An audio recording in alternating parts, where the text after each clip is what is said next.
Okay, so tonight we're finally playing Advanced Fighting Fantasy, another episode of what we have started the last two episodes. Yeah, would be some sort of a sequel. Um, what happened like last time is that our three heroes have been hired to search for a forgotten artefact into an underground place of black sand.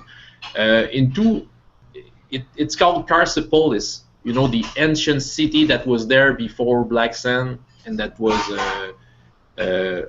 that is underground. And they have found the Triacontohedra, which is a strange artifact that Nicodemus, a wizard living under the bridge, wanted the characters to have. But he wasn't the only one to want this object. There was another wizard called Sturt Cockling, which works for the Wizards Guild of Blacksand, who wanted that artifact in exchange of money. But you have decided to go to Nicodemus with it. And yeah, and Nicodemus, yes, where it all started, it's because in the tavern, the Eye of the Needle, Ball Hall, the owner of the place believed that this beer was embedded with magic because of maybe an artifact lost under his tavern. So Nicodemus got there and said to the dwarf, in exchange of the mission you've made for him, he said to your patron, your beer is magic, but you have a feeling that he told him that just to please him. Okay, so yeah, well, the three characters we have. I begin with one picture. In fact, we have Near, an elven type of rogue. I will just share a screen because I have a picture. So this is Near, played by Wayne. We have Theod, which is played by Tim. Can you describe it a little to us, Tim? Well, Theod is a human warrior. He's probably about 6 foot tall. Pretty well built. Has a big, thick black beard. I can't remember what he's armed with a big broadsword. It was a spear, I think. Oh, was it a spear? Okay. Yeah. I have to reread my character sheet anyway. Yeah, he's armed with a spear. Some form of armor. He's young. He has a definite ambition to do something, but even though he hasn't so far, he's come from the slums of the city, and he wants to work his way out of it. Superb. And Chris, your dwarf is? He's Gilbert Stoneaxe. He's kind of a bit of a dick. He's short. He looks like a dwarf. He's got a beard. He's about 4 foot tall. And he carries an axe. A little bit sarcastic. Kind of aloof. Okay, yeah, well, a typical dwarf living in Blacksand from the description. Yeah, from what I remember of all your character, you were all born in Blacksand, which is one of the dirtiest city of scum in the world of Titan. A city that was built upon the ruins of Carsipolis, a great city from the past, but now it's ruled by Lord Azure, which is some kind of a crime lord who is ruling the city, and yeah, so Blacksand is a dangerous place, but you are used to that place since you have lived all your life there, and you're still alive, so you know your way around. So to begin with, you are still working for Valhall into the Eye of the Needle. for some reason, Near, you are also there, not working, but you are in that tavern. Is that okay for you, Yeah. Wayne? Yeah. Fine. Okay. Yeah, and what's happening right now? Well, has been some trouble in the tavern, and you are in the middle of a bar fight. So we'll begin with Tiod. Someone is trying to strike you with the chair. Okay.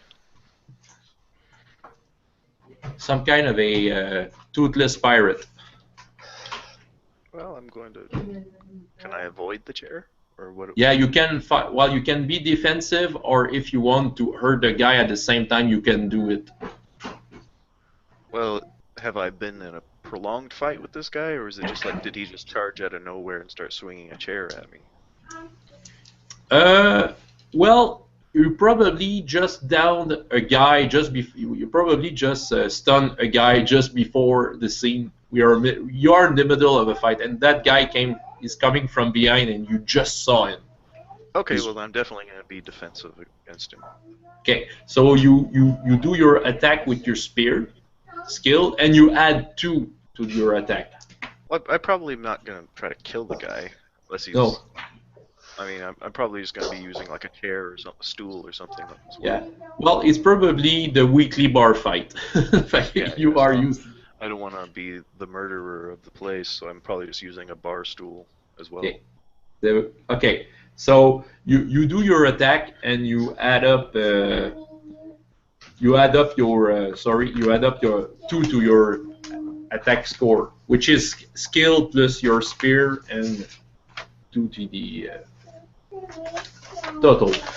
And Chris, while we're waiting for Tim's result. Well, am I rolling 2d6? Is that what it is? Yeah, 2d6, and yeah, you add it up. Well, I rolled a 7 total. Yeah, plus probably, well, with the result I have, probably you're able to stop the guy. Chris, yeah, well, you're fighting a goblin who's trying to pick you with a dagger.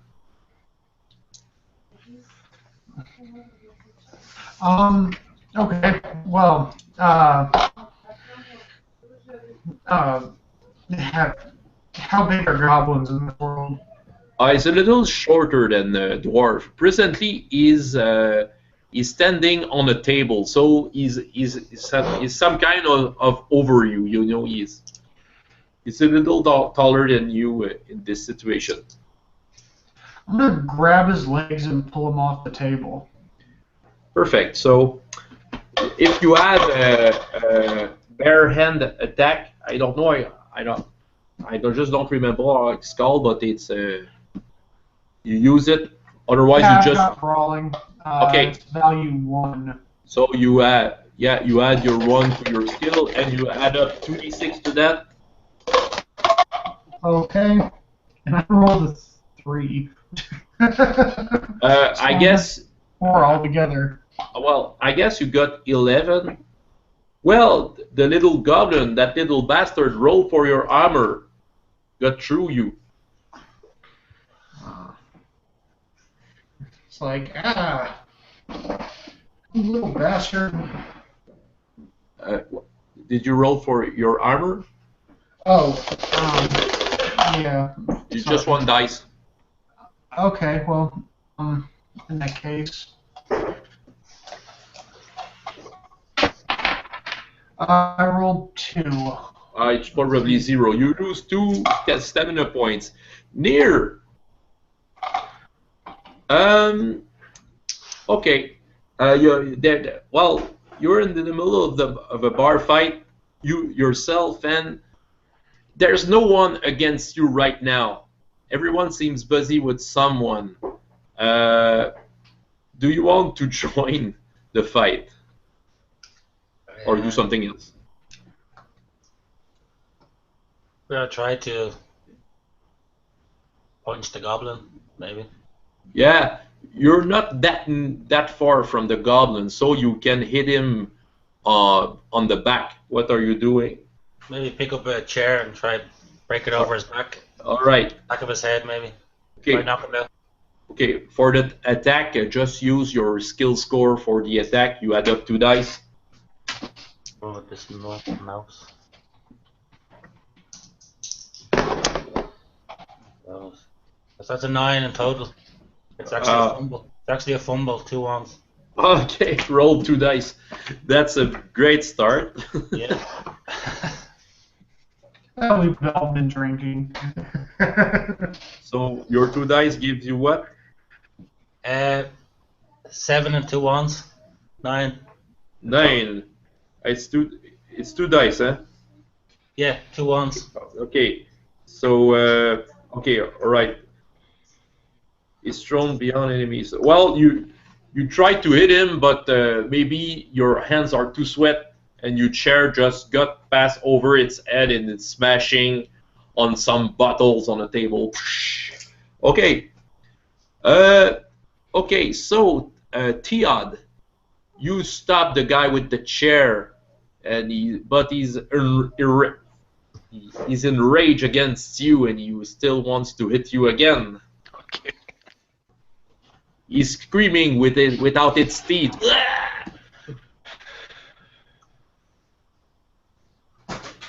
Okay. Is he coming at me again? Well, since you have stopped, you have stopped him. He's just taking himself a little back to just re-swing with you with what's remaining of the chair that just broken the pass before. Okay. Well, I'm just gonna try to give him an uppercut. All right, do a brawling check. Okay. I have brawling of 2, Oh, that's good. and I rolled a 9. 9 plus 9, 18. Oh yeah. Okay, roll 1 dice for the damage. You have strength, don't you? I have strength of 2. Yeah, which adds to the damage. So roll a dice. Okay. I rolled a 3. Okay. Well, you got him a bloody nose, which stops him a little, but doesn't leave him from the fight. Chris, the goblin, you just saw a chair go over your head, but the goblin, he's still this time he wants to jump on you to stab you. What do you want to do? I'm going to try and intercept him with a punch. Okay, right, rolling. Okay, that's 4 and 5 plus my brawling. Which is quite good. So yeah, roll 1 dice for the damage. Okay. And I did 3 damage. Or, 3 on your dice, which is 1. He's rolled. Actually, I don't know. I rolled a No, 3. I have it here. Okay. Okay, yeah. when you roll a 3, it gives 1 of damage. But nevertheless, he rolls on the floor, drops his knife. Near. Do an awareness check. Sorry? Do an awareness check, please.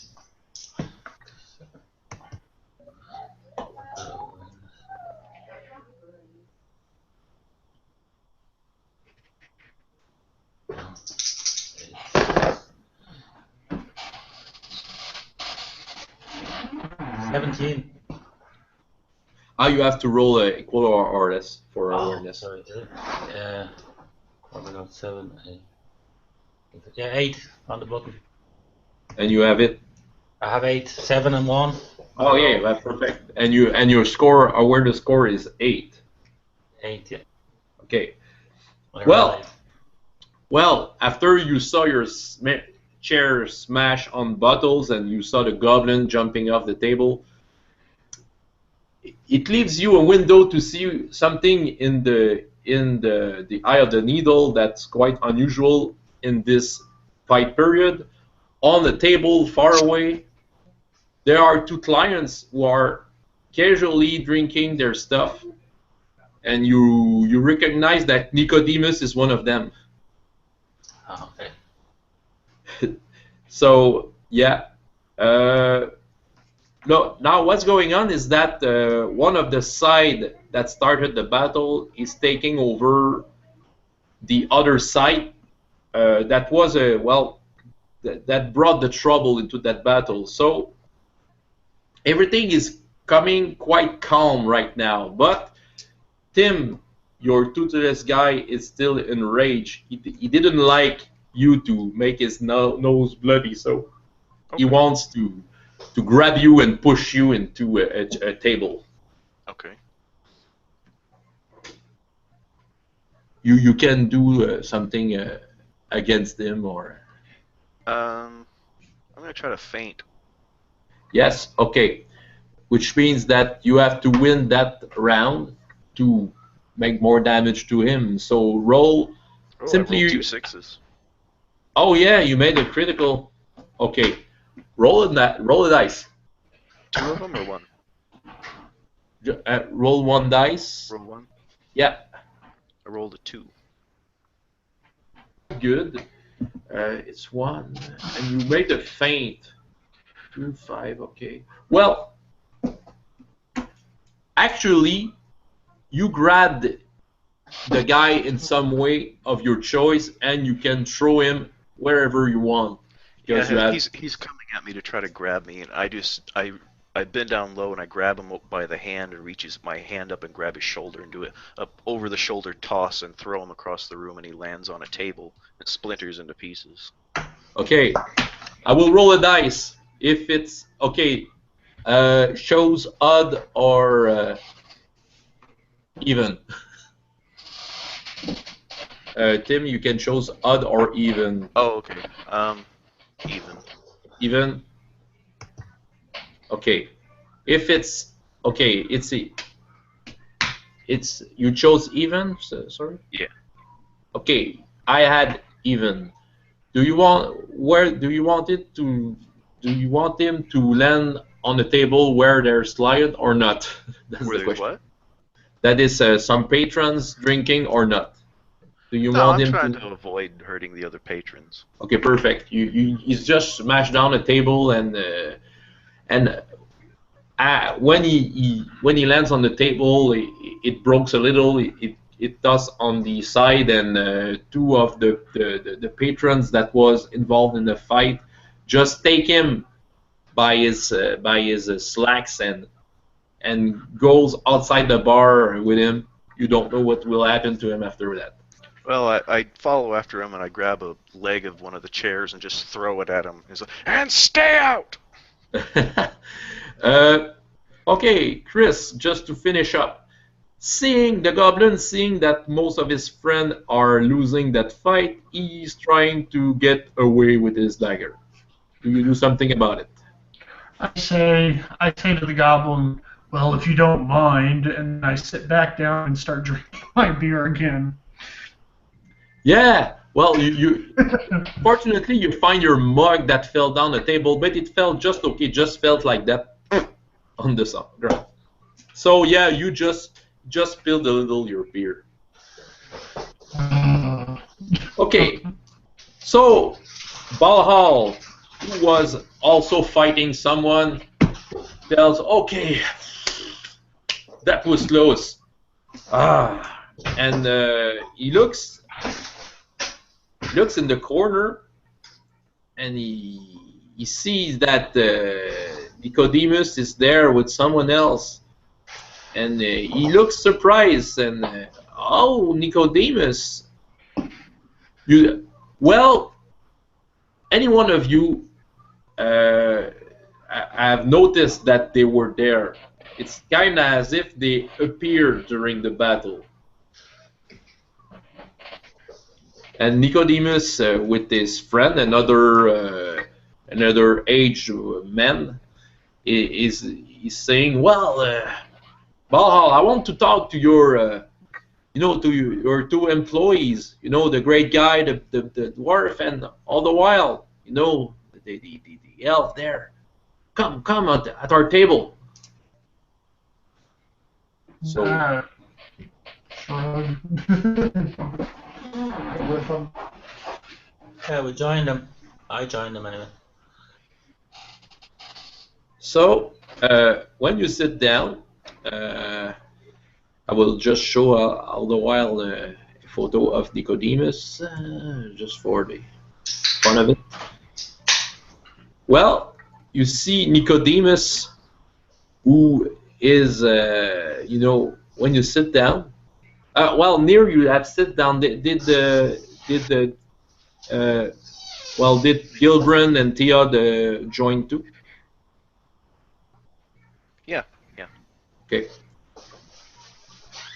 Well, he's doing some kind of a spell casting of some sort, and you don't see nothing but he has made some kind of a spell, looking all around while doing it, but you didn't felt anything wrong. Some special wizard stuff. I'll just show you the other guy that's with him. Just take a second. And he's saying, Nicodemus is saying, I have a problem. That's the other mister that is with him. Okay. Say, I have a problem and I wanted to talk to you again. You see the object you brought me the other day? The other one. You know, the triacondaedra? Yeah. Well, I would need you to bring it elsewhere. It would pay a lot. How much is a lot? Okay. He's going to, he's nearing you, and well, I want you to send it to the king of Stonebridge. Stonebridge, which is a dwarven village, if you don't know about it. He can pay you a lot.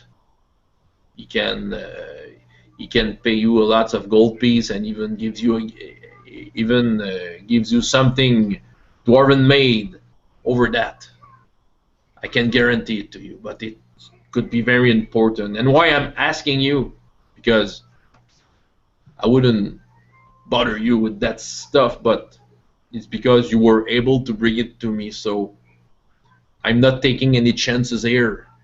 And since you were able to bring it to me and still be alive, I guess that you can bring it elsewhere.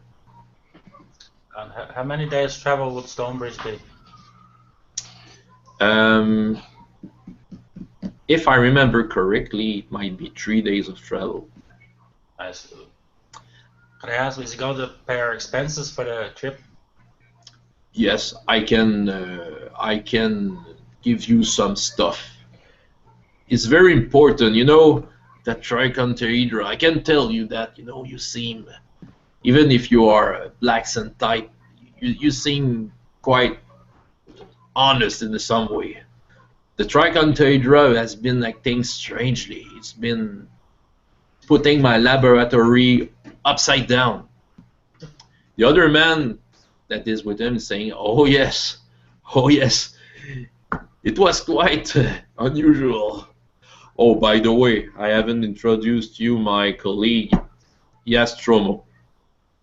You met him last time, no? Yes, yeah, Tim and Chris. He was mentioned in the last time you have played. When you brought back the object, he was with him in his in his home under the bridge. If it's doing so many strange things, wouldn't it be better for one of you magic types to take it? That's a problem. They can't touch it. People who use magic can't hold it. You remember that, don't you, Elf? Yeah, I couldn't hold it. Yeah, Yeah, I'll take it. You Well, won't why take. don't we get our dwarf? We get our dwarf friend here to swallow it. Then we'll take him to the dwarf hold. He can retrieve it after the fact. Oh, well, if he really wants to, it's you can. How big is this thing? Just We'll show it to you.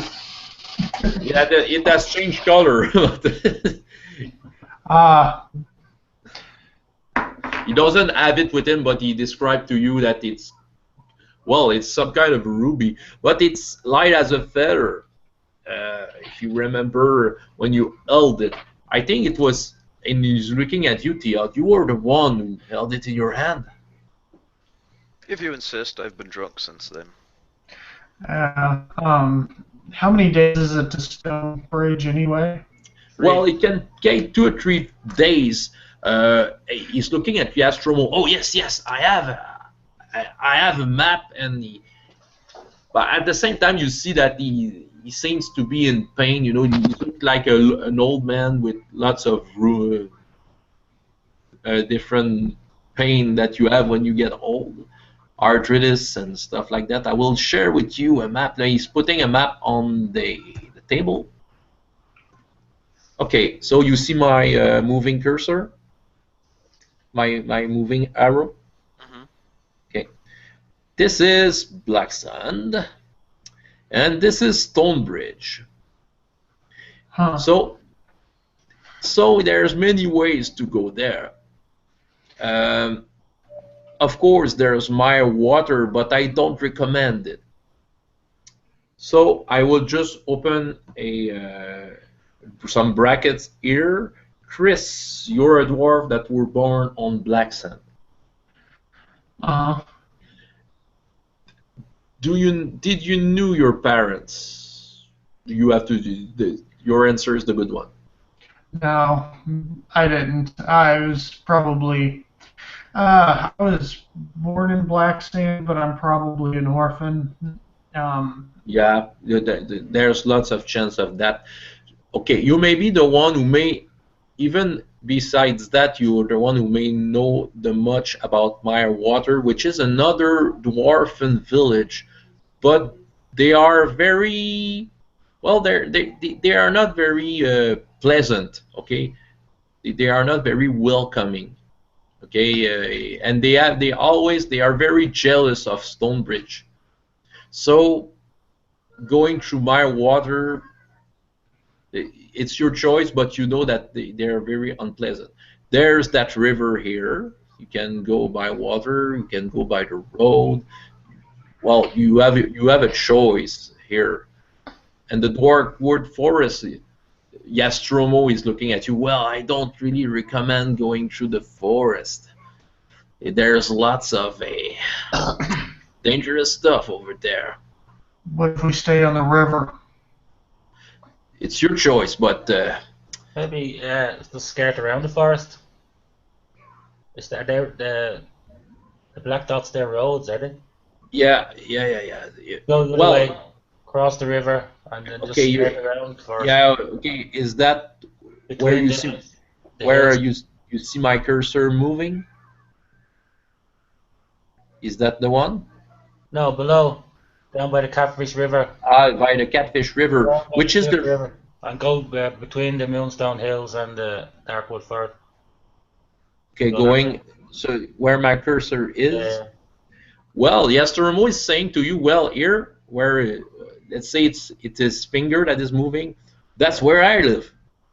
But try not to come at my home. I have too much precious magical stuff in there. I wouldn't want the Trichontehdra enter and do the same mess that it did at the Nicodemus laboratory. Do you still want the map on? Sure. What's the best road? The best road that we can travel the quickest on. Do we know which one might be the best quality? That might have caravans and whatnot. I'd say they're all bad quality. Well, I guess that Near might be the one with the best answer here, your character, because you mentioned that you have traveled, isn't it? Yeah, I travel around looking for my ancestors. Okay, don't do a check. You just tell us the best road, and it will be the best. Well, don't really want to go through Merewater. So, I would say by the Catfish River, by the Silver River, and scared by the edge of the forest. Don't try not to Well, go into the forest. maybe And we swing could go around. up to the left side of the forest instead of going all the way around. Yeah, or Follow the the- Catfish River going up towards the Darkwood Forest, and then stay on the left. but No, that would going be on in the the up. wilds then. There's no roads.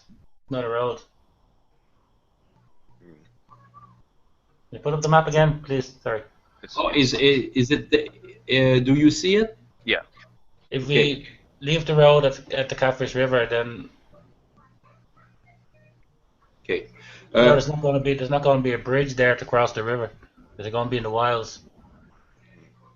Yastrom was saying, well, there's a bridge to cross the river, but it's on the northern edge of the Darkwood Forest, and some rumors said that some brigands are there to tax anyone crossing it. Down south or up inside the Darkwood Forest? The northern, up of the Darkwood Forest. Well, I would like to avoid the Darkwood Forest altogether. There's wolves and spiders that live in there. I don't want to see any of them. If it was just about that, that's what Yastrom was saying to you.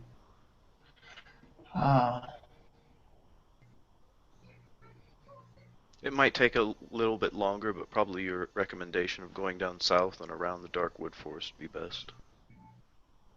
Okay. Yastromo is, Nicodemus saying, well, I may, if you want to take a boat, I may hire you someone, give you the money. Well, give you the money to hire you a boat, someone to get you there. Unless you want to go, you have some. You are good navigators yourself. I'm not a navigator. It might go more quickly if we just followed the Catfish River down to the Silver River, to whatever that place is down there. Oh no, yes, from saying it's my home. I have made a big dot of my home there. Oh, it's just a home. It's not a city. No. Oh, okay. It's a tower. That's my I live in. Well, since you are good friends of Nicodemus, I can tell you that my tower is not many people knows about it. But if you get rid of that trichondriodra unscattered, you may visit me. Just be polite when you come. Well, we can camp outside. We don't have to go in. No, not with the trichondriodra. Yeah, maybe we could head towards Mere Water and then just skirt around the city. Yeah, Just go around and then back onto the road. Yeah, we don't have to stop there. Yeah, we could just avoid it, go around it, keep our distance, and join the road back up after it. Okay. Well, it looks like the shortest way. You want to take a vote? Which way to go? Okay. So I'm thinking, you want to do? Everyone is okay with Catfish River? I think we should go up towards Meyerwood. Meyerwood and skirt around the city and not stop there. Water and going by the road. Yeah. And then crossing the river and going directly to Storm River. In other words, you are suggesting to take the road. Yeah. You still might meet some of the inhabitants though, coming and going from the city, from Mirewater on the road. Maybe that might be a problem. Oh, I mean, are they at war, or are they just unfriendly? Yastromo said, well, a couple of months ago, they tried to steal the hammer from Gillibrand, the king of Stonebridge. Yeah. But some adventurers brought it back to Stonebridge, so they're not in any position of war. If they would have gotten the hammer, if they would have been able to steal it, maybe it would be another story. But fortunately, the hammer was brought back to King Gillibrand. Did you hear? Have you heard of that, Nir? I heard something about it. Some rumors. Yeah. I heard there was a big hullabaloo about it. Yeah. Out of character. You know about what book I'm talking about? Yeah. Well, Forest of Doom, if you want to read it, everyone. if it's just about unfriendly people, it's not like Black Sand is filled with any nice people. True, and frankly, they're all grumpy dwarves. And if you come upon grumpy dwarves, that's Nicodemus talking, he looks at Gilbert and says, well, you seems to have someone who can handle that kind of same race as him. Well, we don't need to deal with them. We can just pass through. Yeah. Okay. Well, okay. I won't. Okay. Right now, no one is seeing us in the tavern, and while he says this, you see Ball. Where is Theod and Gilbrand when I need them? You see, he don't see us. So I want to be discreet. I can give you some advance in money, and Nicodemus is taking a purse, puts it on the table.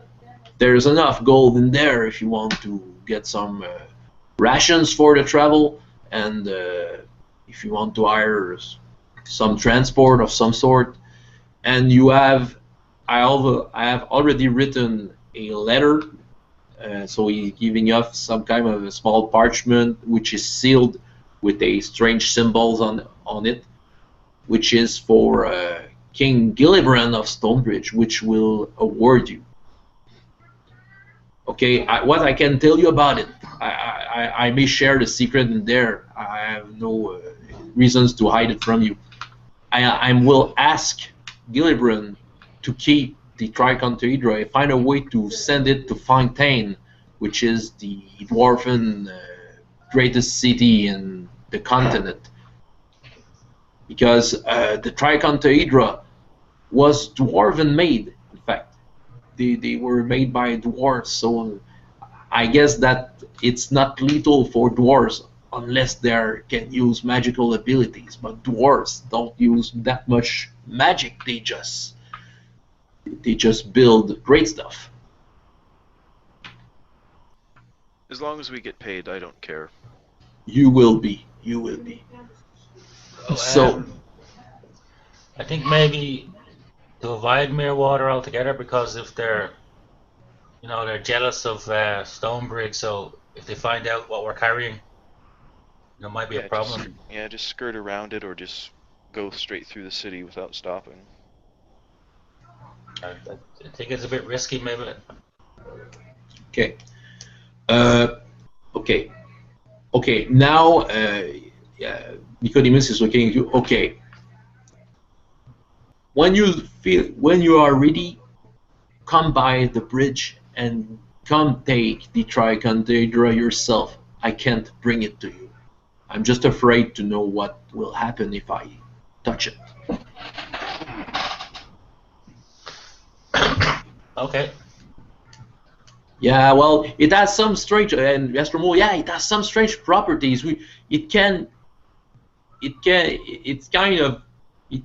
take power, magical power, or it can give it, but we don't know when. It's it's strange, and knowing how it works would mean risking the life of someone.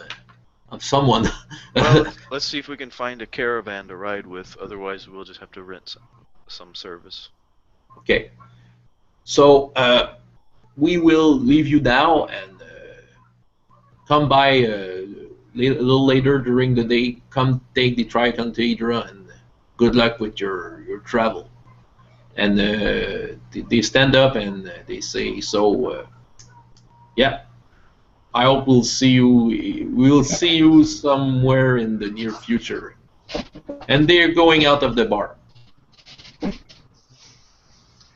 Alright, well, I'm gonna go tell the barkeep that we need some time off. Well, but you see Valhalla. Where were you? Oh, your old friend was talking to us, that dirty wizard. That wizard, Nicodemus, came once again. He made some magic. Okay, you need some time off. Okay, who will keep the bar clean of all the scum and all that Yashenka, the neighbor, will send to us? And he's looking at the little boy who's doing the dishes, and he'll do the job. Looks good to me, and I'll pat the kid on the back. Ooh, me? Okay. So I'm gonna head out and try to secure some. Let's see if there's any caravans headed that way. Okay. It's Or if quite not, then easy we're to. gonna have to rent horses or something. Well, it's quite easy to find, actually, and you have enough money. You know, you have enough money to buy enough thing to eat during your journey, and if you want to be lodging somewhere, you will end up at Stonebridge with some leftover in money, probably from what you have counted in the purse. So can we go and buy some provisions? Maybe some. Yeah, provision up, get some caravan or horses or something, and Maybe Okay. some cheese and some dried fruit or some dried meat. Do you want someone to drive the caravan, or? well, I mean, if there's already a caravan going that way, we'll just rent some space on it that we can stay on. Okay. I think I can show you someone who could be hired to do that. Oh yeah. Okay. I think I have a good picture here. Is there any kind of like stagecoaches that go between? Like in the old West stagecoaches where like a bus. Well, there can be some that kind of transport, of course. Okay, I have someone who can drive you there, which is called. She's famous for her run through Stonebridge, and she's called Mabel. Yeah, it's her. She definitely looks like a Mabel. Well, out of character, I think she played one of King Henry wives in the Tudors, but in there she's quite alive. Oppositely from that character I told you about. So What movie yes, is that from? so she's looking at you. You want to go with me in to Stonebridge? Yep. All right. Okay. Why you want to go there? We got business there. What's it to you? We want to rent space on your caravan. No questions asked. No lies told. Well, if you can pay a little extra, Fine, well, fine. We'll pay extra. you Especially have. if it means that we get there faster. Okay then. Okay, so she's taking the money, counting it, and okay, I'll be ready in 2 hours. By the way. And then she turns and shouts something to one of her employees. Hey, go faster! Get those luggage into the caravan. And okay, and we'll see you a little later. So, do you wait with her for the 2 hours, or you do something else all the while? I'll just get provisions and stuff and meet her there. Okay. Yeah, same here. Okay. So, at some point, you have your provisions in your your backpack. You get across Stir Cockling. You know that wizard, with the whole hat and has his beard covered with a small bag that looks like a sock. The one who was hired near in the first place. The beard that keeps flying up in the air. Yeah, you see it. Crow. It's Crow. Yeah. And you see the famous crow just around. Arr! And he's looking at you. So, you got the job from Nicodemus once again. Nothing can be hidden from the Wizards Guild. Can you be any Yeah, more that's it, Willie. conspicuous? Oh, sorry, I didn't mean to talk over you, man. Okay. Okay. Well, it doesn't matter, okay? last time I'm a little upset, but at the same time, I'm really willing to make business with you. You didn't accepted my offer, which was very lucrative. My client, the one I want to help, really wants what you got, what you send to Nicodemus. You just have to send me, and you have lots of money, and you'll have Lord Azer's blessing. Remember, that wasn't the deal. We actually don't have that. We actually don't have that. And if Lord Azer wanted it, I'm sure he could take it anytime he wanted. Yeah, but Lord, no, but yeah, my client. If you help, my client can't take it by herself. You are the talented one here. So yeah, I really value your talent, and you know, if my client is happy with what you will bring to her, she will have a good words for you, for Lord Azer. Lord Azer doesn't need it directly, but if you help your client, Lord Azer will be very pleased, from what I know. Well, I'll tell you the We'll truth. have to take it up with Nicodemus because we don't actually have that item anymore. Oh no, and he's looking at Theod. What you were saying? I'll tell you the truth. We're just a decoy. Decoy. It's going by sea somewhere else. Okay, you have to do a persuasion. I don't remember it. I play so much of this game in French that I don't remember the English word. That kind of New world, mate. I have con. Old world.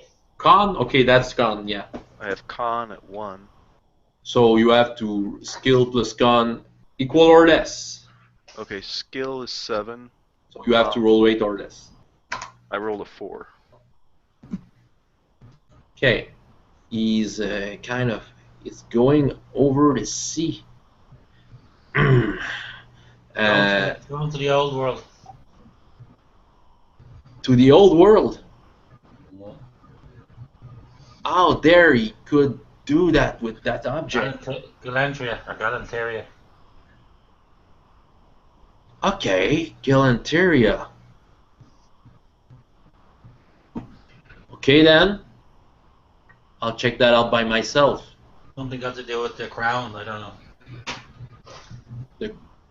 Yeah, and he's so then maybe we'll see each other in another business deal. And he's going a little. He's walking backward from you, still looking at you. And at some point, he just turned his back and is going away. You see a scroll looking at you over the roof and flying away. Let's get out of this town. I've been wanting to do that my whole life. Let's do it. All right. Yes, the town looks as usual. You see some sick people demanding money by the streets, but it's always hard to say if they are really disabled or if it's just an assassin in disguise who wants to kill you to get all your money. There's some public. You going across a game of base. You know, they play base are kind of small goblins, and they play a game where they throw a ball and another goblin is hitting it with the hammer, and it's true. It's called baseball. I don't trust any goblins. I'm staying wide clear of them. I'm just going to go to the caravan. Okay, so then the caravan is ready. Mabel is looking at you. So, yeah, I have some places for you in the back of that cart. That caravan is 3 cars long, pulled by horses. Yeah, she has fine horses, so meaning that she know how to make money, and there are some armored guards with her to protect the caravan. What are they carrying the caravan? What goods are they carrying? But well, right now they're small. There are some luggage, some coffins. Not coffins, but the big box that you open. That yeah. Crates. Chest. Did we already get the 30-sider? The what? Okay. No. You have to go to Nicodemus' place. Okay. I thought he gave it to us in the bar. Okay. No, he didn't want to touch it. Oh, okay. So I guess you at some point you go to the singing bridge to under the singing bridge to get the thing. So who's gonna take that? I can't take it. Well, when you arrive, something that is unusual for Black Sand, the door is wide open and no one seems to be inside, which is something you don't see in Black Sand because anyone doing that will be sacked. Well, I take my spear out with my spear pointed forward and I walk in the door. I was already picking my teeth with my axe anyway, so it's out. Yeah, and you have a cleaner smile after Bolt that. with the crossbow. Okay, so you're entering the place, which, well, it feels like if it has been sacked. You know, there are parchment everywhere, broken bottles. You know, someone is entering the place. The paper is going around, but there's a candle that is lit on a small stool, and besides it, there's that object without numbers. Is there the parchment that we need? Because we needed a letter from him too. I think he gave that to us. Oh yeah, you already got it Oh, okay. with this special seal, but it's there. All right. Well, I go and pick it up. Pick it up. Put it in my bag, secure it away. So let's get out of here. Okay. Near. Make a minor magic check. I think you have. So did you raise your minor magic, or you have the basic of the elf? Minor magic. You have. Minor magic. What do I have? I have magic 2. Okay, it's minor magic, Minor magic 2. and you have, and your magic score is. My magic is 2. My minor magic is 2. Okay, make a check 4 or less. Do I get a bonus of 6 for minor magic? No, or Sorry? I know when you're casting minor magic spells, you get a 6 No, you bonus. don't. No, it's not casting. It's kind of a magic. So I have to roll under 4. Yeah, it's not what.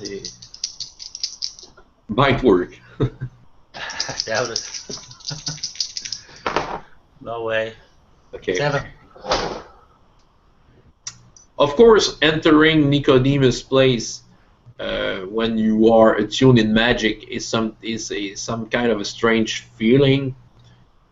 The trichonteridra feels strange, but that's only it.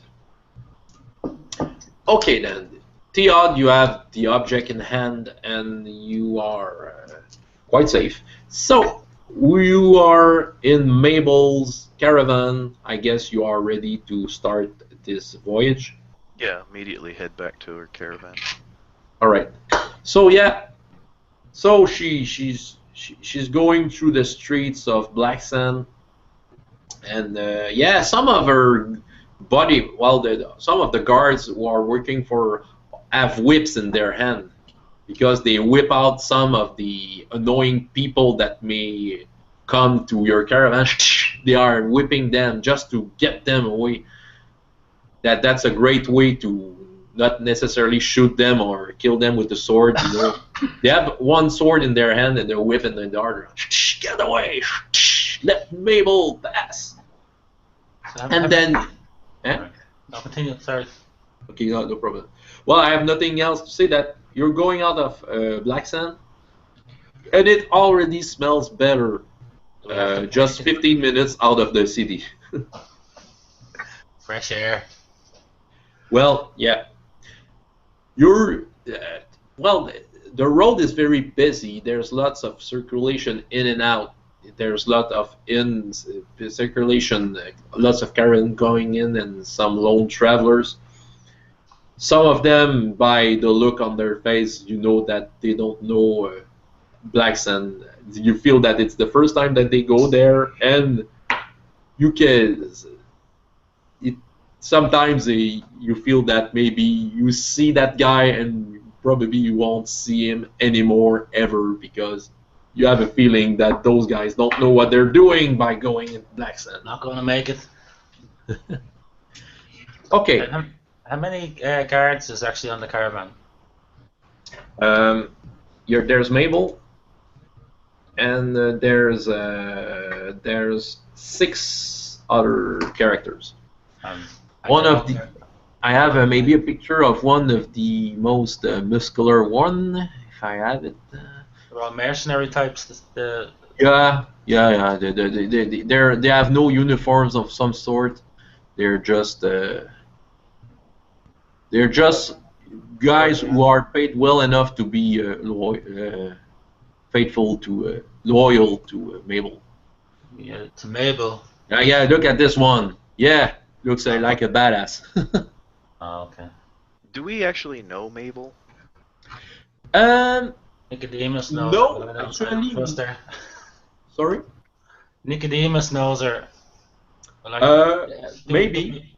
Do we know anything about her reputation or Okay, I think you have to do a city knowledge check or? city knowledge. I think it would be the skill because you don't know her, man, baby. I have a city lore at 1. Yeah. You can do it too, Chris, if your dwarf can do it. I don't have the special skill, but Alright, well, You can do a skill check. I rolled too high. no, I didn't make it. I failed. You made it, Chris? No. Okay, sorry. And Tim? No, I failed it by 2. Okay, that's perfect. No. Failed too.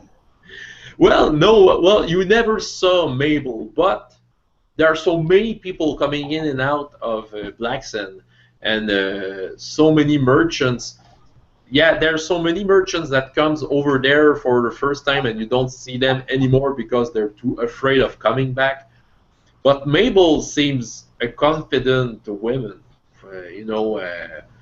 The way she handled her out of the city, it's clear that it's not the first time that she's got there.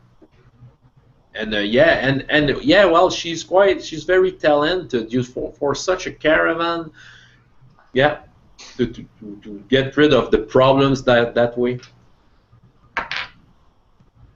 But she doesn't talk to you very much, and all her guards is not talking with you unless you want to talk with her. The first day will get you near my water. No, I don't want to talk to her. I just want to keep an eye on them all, so just in case they're backstabbers. Yeah, Okay. I just You can- mentioned quietly to the 2 guys that be aware, keep your, one of us has to stay awake all the time, keep guard, Yeah, Go let's- asleep. we can take 3-man shifts. Yeah, but that's kind of just standard in dealing with anybody from where we're from anyway, so. Okay. I don't trust them, especially the guards. Yeah. Well, the sooner we get there, the better off. Okay. Well, she the first day she get to Maya Water, and yeah, she wants to enter Maya Water. She's talking to the guard, which is a grumbling dwarf, but she has some authorization. She's paying some kind of taxes to get in there. She declares everyone that is in her caravan, including yourself. She knows the business of going through all the cities. So if you're entering my water, Are we going to enter or are we going to go around? No. well, you Have to it's really- well by this point it's your choice. Mabel comes to you and she says, "Well, I have to enter there. I have some business to do in the city." So How long's your business gonna take? Oh, just for the night. Tomorrow I'm taking back the road and going in Stonebridge direction. I think we should just brave it. It's better than who knows what's outside lurking in the dark. You heard some rumors that Alencia can be quite wild in the night. She said, "Well, you just have to stay with me. You can sleep in the caravan. I think Yeah. we will be safe here. It's not the first time I come here." Yeah, there's no reason for us to even leave the caravan unless we absolutely have to. So she's entering with caravan. You see all the population, all the dwarves are very dirty dwarves doing their stuff in the village, and they are looking at you with suspicious look. But yeah, but nothing else happens. Water and Stonebridge are two particular town in the world of Titan because this is an outside village of dwarf. Dwarf usually lives in mountains, you know, like all the classics. But not those two villages. These are villages that are built like a normal city for humans. So yeah, well, she has her place, and okay, and she sets up for the night. She's talking with her guards, looking at. Mabel is looking at you, and she talks back to your guard, and you know the badass that I have shown you is looking at you and doing stuff like that. Oh, okay, yeah, and he's looking at Mabel, and they're talking quite quietly. Secretly. Yeah.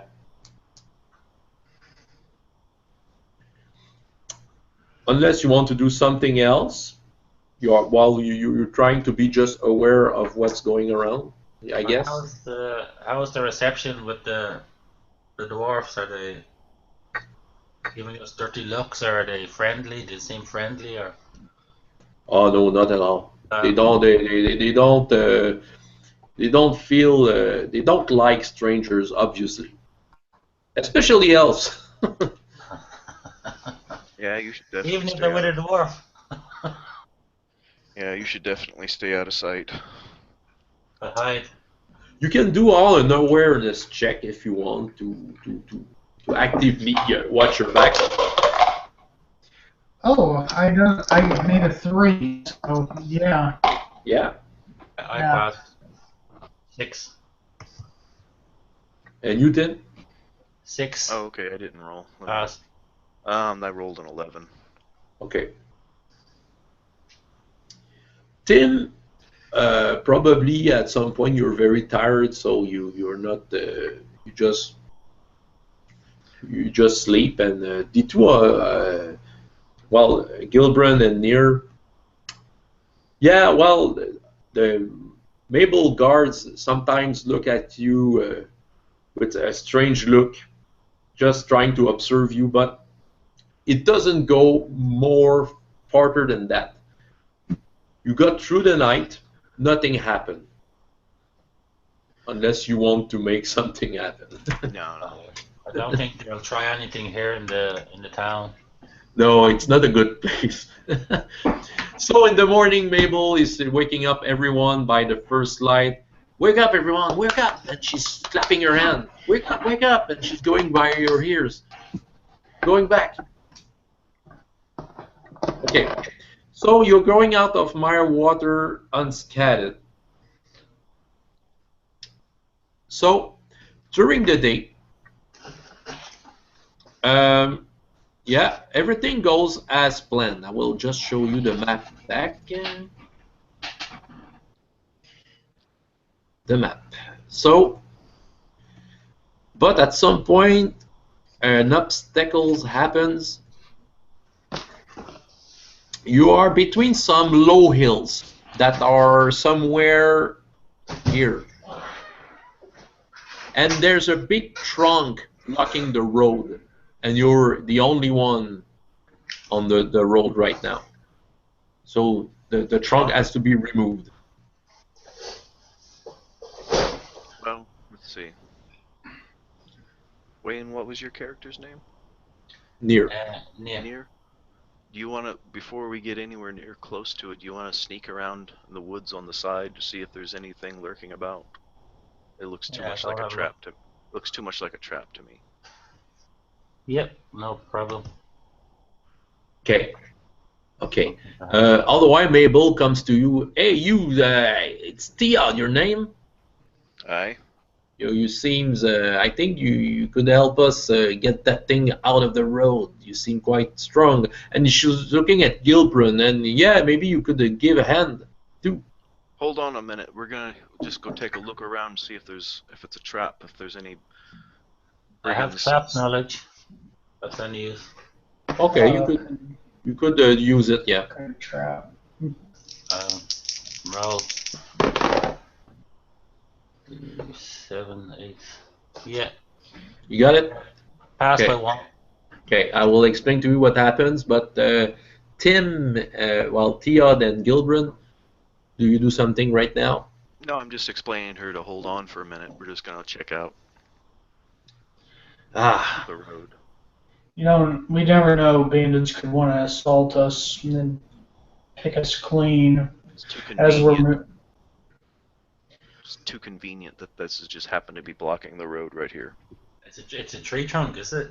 feels like it, but all my men are ready to fight. But it's quite strange. I took that road a lot of time before, and never before we have problems around here. Yeah, but probably you're right, Theod. So, and she's taking herself her saber, and she's looking around. Yeah, it feels like a trap. Okay, near. Yeah, trap knowledge.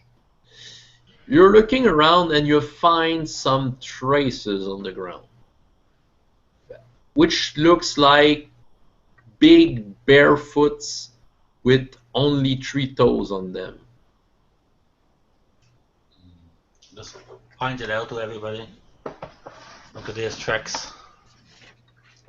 Three-toed tracks. Yeah. You can maybe you have forest lore or something like that. No, I've never been into the city. First law. I have But- plant lore, but that's it. Okay. Oh yeah, I remember. Can I make a check? The forest law? Yeah.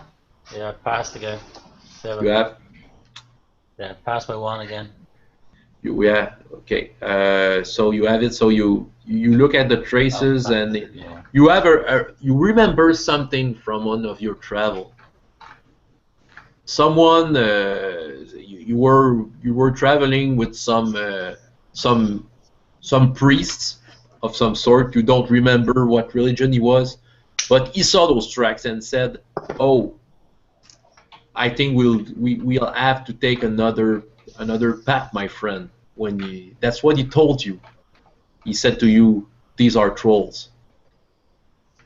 Well, So yeah, you remember that someone told you that kind of trace might be from trolls.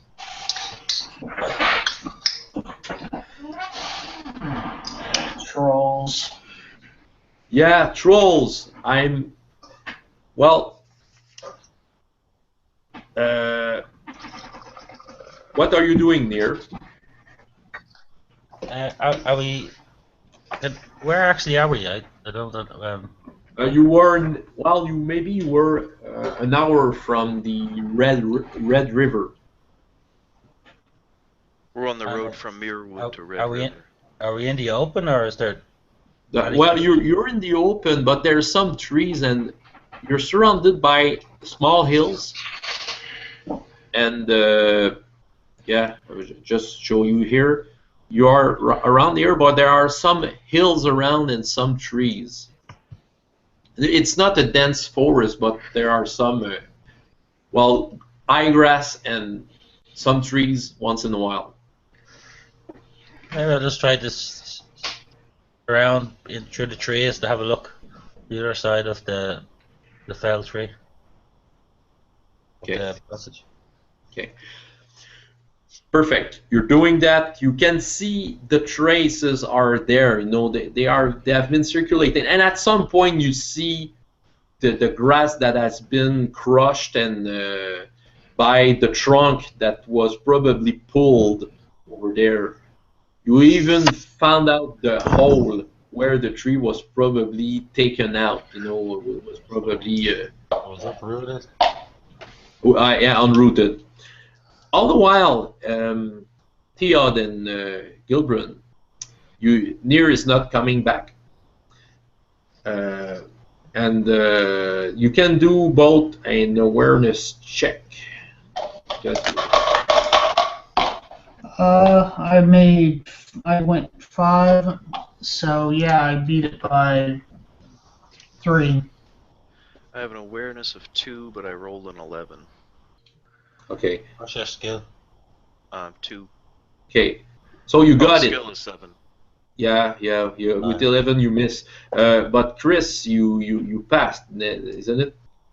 Yeah. So you're looking somewhere, and then you see one of the guy, not the one I shown you, but one of the guy that is with you, whip in hand and his sword.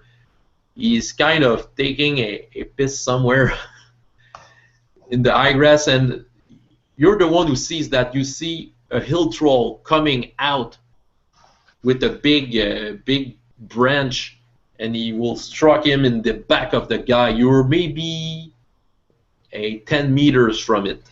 Can I try and yell before he strikes him, like, "Hey man, drop your dick and roll"? Okay. So yeah, well, you have time to say that while the troll is hitting back, but the guy you just told about, I will show you a small picture of the hill troll himself. Here you are. It looks like that. Okay. He's just turning around, looking at you, just decoding what you were just seeing when he's being hit by the troll, and you hear his skull crush. So he didn't have the time to take his big back. So I just yell at the rest of them, "Troll!" And then I take my axe out. Okay, so so as you hear that, Theod, you see a troll coming from the high grass in front of you. He's maybe 2 meters in your front. The guy looking the same way as the picture I've sent you. He's coming at you with the same face as that. So Theod. What are the other guards doing? They are messing with 2 other trolls that came out from nowhere. Oh, okay, so there's 3 trolls altogether. Yeah, well, you're beside Mabel, who will try to. She has her confident look has just faded away a little. There's some kind of fear in her eyes, and she just have her saber in front of her. I'll try to hit him in the back, and she's trying to rout him cautiously. What are you doing? All right, well, I guess we're gonna have to dispatch with the other guards over there. Then I'll just go ahead and get my spear and try to distract it so she can hit it in the back. Okay, so you're okay. He's coming at you, running a little. He will swing his hammer. You can fight defensively. You can. Yeah. Can I see this happening, or? I'll come to you just after that to tell you what you see. So Theod, make a skill plus. Okay, go ahead. Roll the dice. I just saw what I've rolled. Okay, go ahead. So I'd like to try if I can see what's happening as the trolls running up to cast slip on him. Okay. Okay. What is your result, Tim? Let's see. I rolled a 7. Yeah, and you have 7 skill plus you have 11 plus you roll a 7, so you have 19. Okay, he managed to hit you. You lose. You have an armor. Yeah. Roll for it. You have 5 or 6. I think you soak up 1 point. Nope, I roll a 2. So you lose 4 points of stamina. Near, you heard Gilbrun scream, and yes, you from your point of view, you're still a little upper hill than the caravan since you had to climb up on the hill a little, and you have a point of view between two trees. You can see the back of the troll that is attacking Theod. You can see Marble circling the troll to attack him. So you have the time to shoot if you want to. So that's not shooting into combat, no? If you want to. Well, still. I don't want to shoot into combat, but can. Well, you. It's a safe shot since she has not reached the troll yet. Okay. I'll roll. 6,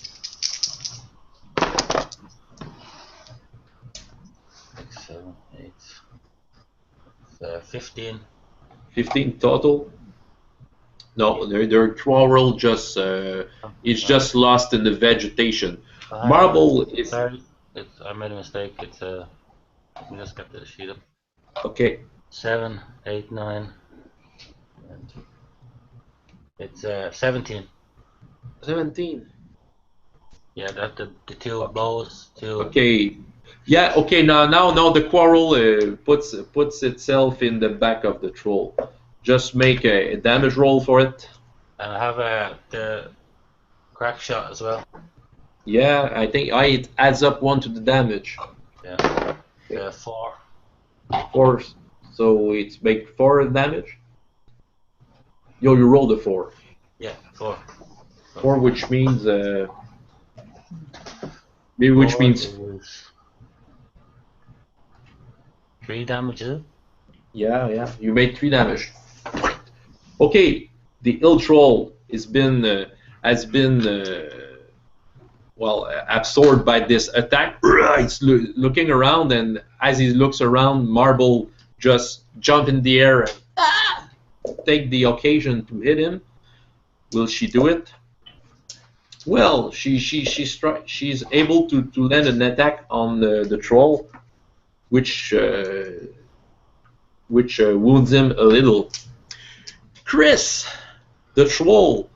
There's only one. Well, the other guy I've shown you, which looks like the one that had the picture, is on the same side as you from the caravan, where you have the troll coming, the troll that you saw kill the poor guy. What are you doing? Well, if he's coming toward me, I'm pretty much just bracing myself, my axe out. You know, I'm gonna try and intercept him when he gets here to attack. But okay, you know, you're doing defensively. Yeah, I'm gonna try to attack him first, but I'm mostly focusing on defense. Perfect. Well, do it because he's running at you. And okay, I rolled a 7, and I got +2 with my axe. And you have you have +2 because you're defensive. So yeah, okay, you're able to stop his attack, and it just resonates into your arms. Those guys are very strong. All the while, your friend with his whip is trying to catch one of his leg, but the troll is very fast, and he's turning around, and he hits the guy on the face. Oh, it will hurt. Oh no. Oh no. Your friend is just going on his back. You heard some bones cracking. You see the pain in his face. He just dropped his whip and his sword. Tim. Yeah. So okay. Oh no, just before. Yeah, because you talked about doing magic near, isn't it, Wayne? Maybe doing magic or shooting again. What do you want to do? I don't want to shoot into combat. I think there's a big penalty for that, is there? Well, yeah. What's the penalty for shooting into combat? You know? Okay. So you. I have the book here. I'm trying to find it. Oh, I'll find it to you. I have my charts. They're upstairs, though. Okay.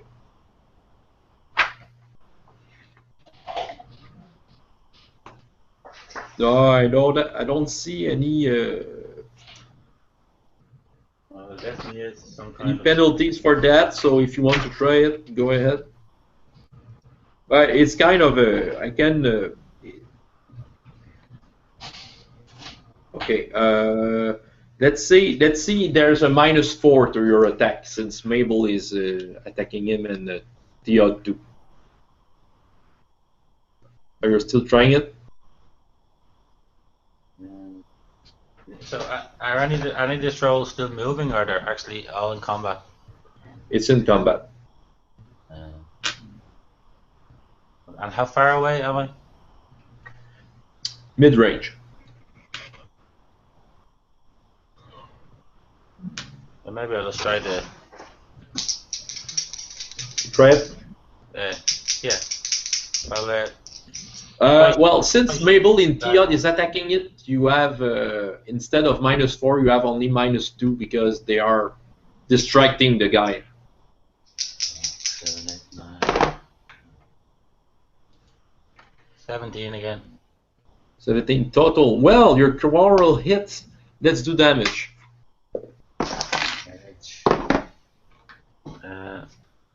Damage is. It's 3 again. 3 damage. I rolled a Oh. 3, so the damage is 3. 3. Okay, so the troll doesn't like that. He staggers a little. Okay, Theod, you saw 2 quarrels getting in his back. And you saw and Mabel just took the occasion to hit him. You saw that. So what are you doing now? Does he like turn away when the quarrels hit him in the back, or what is he doing? Well, he's not looking at you anymore. Okay, as soon as he's not looking at me, I'm just gonna try to stab him with my spear. And I have strong arm. Yeah, go ahead. Make an attack, a normal attack. Unless you want to do a brutal attack, but it will lesser your. That was a 10.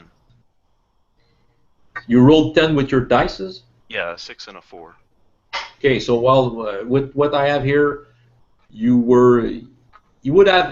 saw you coming, and he tried to raise his hand, but you just stabbed him before his arm dropped. So go ahead, make your damage, roll a dice. Trying to find the damage for it.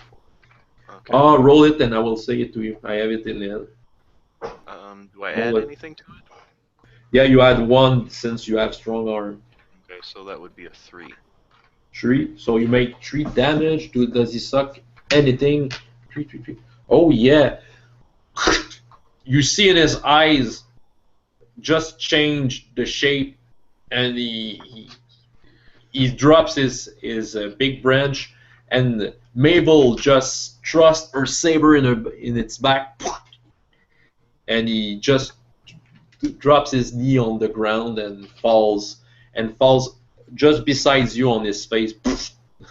Oh, he's dead? Oh yes. Oh, okay. Well, you were all 3 of you made the attack on it. All the while, you see 2 of the guys fighting 2 other trolls. Okay, 1 is dead, 1 is down. Okay, there were 4 fighting the 2 other trolls. 2 of them are lying on the ground. 1 of them is into his own bath of blood. One of the trolls or one of the guards? The guards. The 2 trolls have some are wounded in some way, but they are they might end the life of the 2 guards. Well, I'm just gonna, with my spear out, I'm just gonna start charging the nearest troll. Perfect. I will just go back to Chris. Chris, you saw your friend fall down, and the orc wants to do the same thing. Not the orc, the troll wants to do the same thing with you. Well, I'm gonna attack. You tried, yeah. I got 6, 7, 8 plus 2 from, so that's 10. Yeah. I think you have it. You are faster than the troll. Okay. So there's the one killed and there's the other 2, right? Sorry, I didn't hear. There's the one that we killed, and then there's the other 2 trolls, right? Yeah, well, there's another one with Chris, which Oh, is makes that near 3 me? trolls. Huh? Is that one near me? It's kind of I just try stop just to make some gesture with my hand. Let's say that is the caravan. Let's say you were fighting there, and Chris is that side with the other one that fell down. So there's 1 troll here. The 2 others, let's say that there's another caravan like that, are there. The 2 others that you begin to charge. Okay. So Yeah, I'm just gonna try to impale one of them. okay, Chris, what was your damage just before? 4.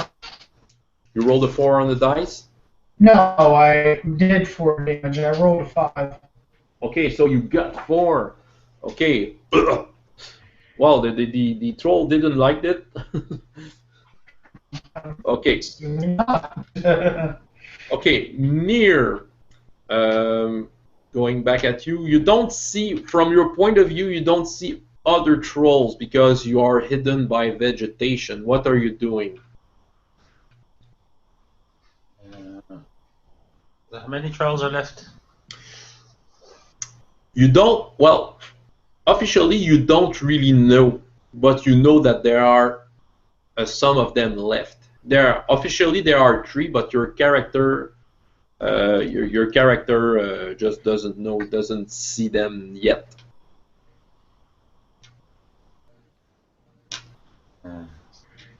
I can't see any more trolls. You just hear them. You just hear the battles. You saw Tia running away in a charging position with his spear after he just killed the one you shot. Okay, I'll just try to move into a better position. Okay, perfect. Make an awareness check. I fail. Okay. I go to Tia. So you make the charge. Mm-hmm. Go ahead. You roll. You may add 1 to your attack. And am I adding anything else? Strong arm or pole arms attack? So it will be for the damage. Oh, just for the damage. Yeah, go ahead with the normal attack. Am I rolling to attack or just for damage? Begin with the attack, just to see if the troll was fast enough to stop you with his branch before you stab him. Okay. So, am I adding anything to that? 1. Okay. So no pole arms, skill, or anything like that? Okay. Yeah, your pole arm plus your skill plus 1. Alright, so I rolled a 5. I guess it will be 15 for you. No, the troll was faster than you. So yeah, you charge him, but you never saw the branch hitting you. Roll for your armor. Oh, I thought I was attacking. Is he? Yeah, well, it's always at the same time. You know, he's braced. Roll for mine. And +1 for that? No, you just roll a normal dice for your armor. I will give you the 3. 3, okay. You lose 6 points of stamina. It really hurts. It would have killed someone normal. Okay. Well, Mabel was following you. She was able to. Well, she wasn't able to hit the troll. The troll just stopped her saber. Her comrade assisting, he can't reach him too. He's blocking all the blow. Chris, okay? Your friend is getting back on his feet. The one that fell down from the hit of the troll, and will be able to attack the troll with you. Chris, what are you doing? Well, I'm just gonna make another swing. Maybe try and go a little higher, like a swing for the overhead chest. Okay, he's trying to follow your movement and try to hit you while you're on your arms. roll roll your attack, and you can add 1 to your score since you have a friend assisting you. I rolled 11 altogether. What? I got 10, or I got 6 and 8 with 2 and the 1. Roll for damage. Okay. I rolled 3, so I did 3. Okay, I'm doing a check for troll. Okay, your friend.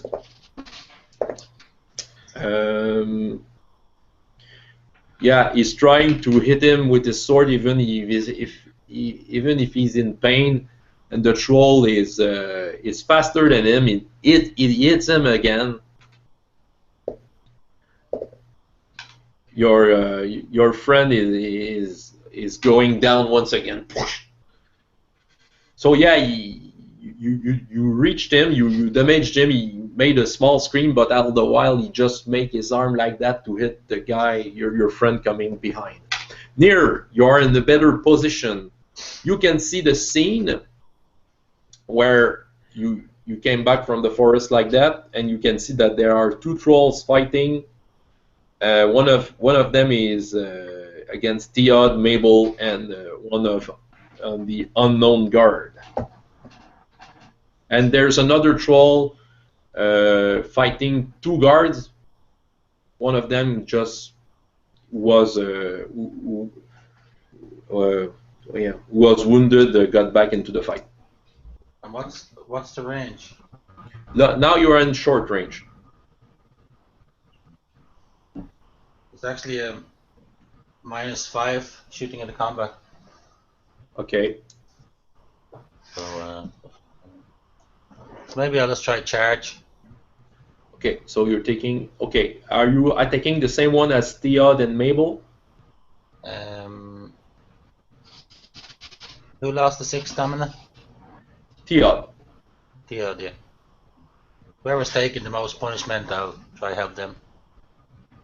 Both of them are seems to be wounded equally. Equally. I'll just make a roll for which one I try to help.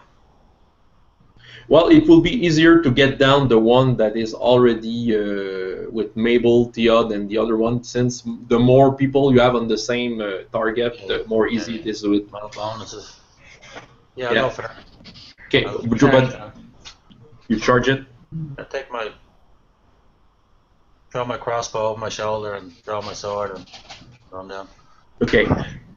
All the while you're coming at it, Theod, you can make whatever you want against that troll. Well, just gonna go ahead and attack. Okay. Now you have a +2 because there's 2 friends with you assisting. Okay. Can I just do like an all-out attack against him? Yeah, so it removes you 2. So yeah, you're just rolling your normal skill, but you will do more damage. I rolled an 8. Which is enough. Roll your damage. You add your strong arm plus your brutal attack. You add 2. You roll 1d6 and you add 2 to the total. Okay. Just 2? Oh yeah, well yeah. Okay. Four. I rolled a 6, so that'd be Wow, 8. so you got to the 7, which makes 5 points of damage. Ouch. And he doesn't soak it with his hide. Well, you pierced him, he screams, and he's just getting a little angrier. Because while you hit him, he tried to hit you at the same time, but you hurt him so much that he just got he lost some energy through it. But Mabel is trying to do the same with it. She's trying to hit him, but with a swift of he just revived at the last time to hit her on her head. Oh no! Oh, okay. Mabel is just getting back on her. She's just being thrown on her back, and she lost her sword. She got it, and she's in pain. The other guy, behind, it doesn't reach that troll. And now near is there, so you can make an attack with the bonus of 2. Bonus of 2. Yeah. So it's 5.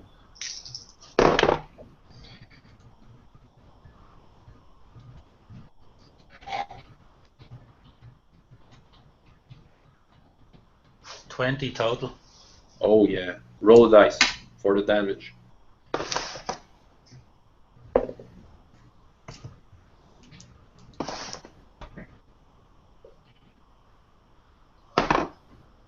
Then 3 again. 3 damage. Okay. Yeah, you hurt him a lot. Chris, what are you trying this time? While he's quite wounded, the one you're against. Your axe is doing quite some damage to it. Oh, well, I'm just going to keep going on attacking him. Okay. And I rolled 10. That's plus 2. So that's 12 again. No, well, you have to add your old skill to it then. And your Yeah, weapon special skill. That's I rolled 10 and I have 2 for axe. So. Yeah, well, but your skill score, you have 7 in skill. Don't forget to add it. So 7, 8, 9. So that's 19 altogether. 19. Well, he tried to crush you with his branch like that, but your axe just got faster below his arms, and you have to roll damage for that. You won against him on that round. So what's your damage? 3. Which makes 3, yeah. Okay, he doesn't like that. He's still bleeding a lot. 10 damage to him so far altogether. You made kind of 9 points of damage. Oh, 9. Total. But you can, if you want to, I may make your next round immediately, because he's really damaged. You can see some of his guts coming out of a wound. You're trying to get him. Okay, I guess if you want to go straight to me again, I'll just do another attack. Yeah. Because you're doing well. Okay, so I rolled 11, and then that's you have it. Okay. You have it, And roll for damage. Okay. I rolled a 6, so I did 4. Oh yeah. Okay. Tell me how your axe got through his vital areas. Well, I just kind of I turn it around to the spike edge of the axe, or the spike end of the axe, Yeah. and then I put it into his belly, and then I pull out and just rip it all out.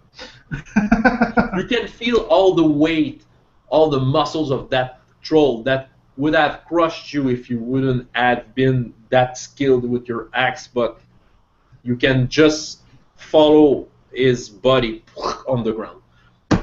Tiad, Uh-huh. the troll wants to kill you. Oh, I want to kill him. We have something mutual.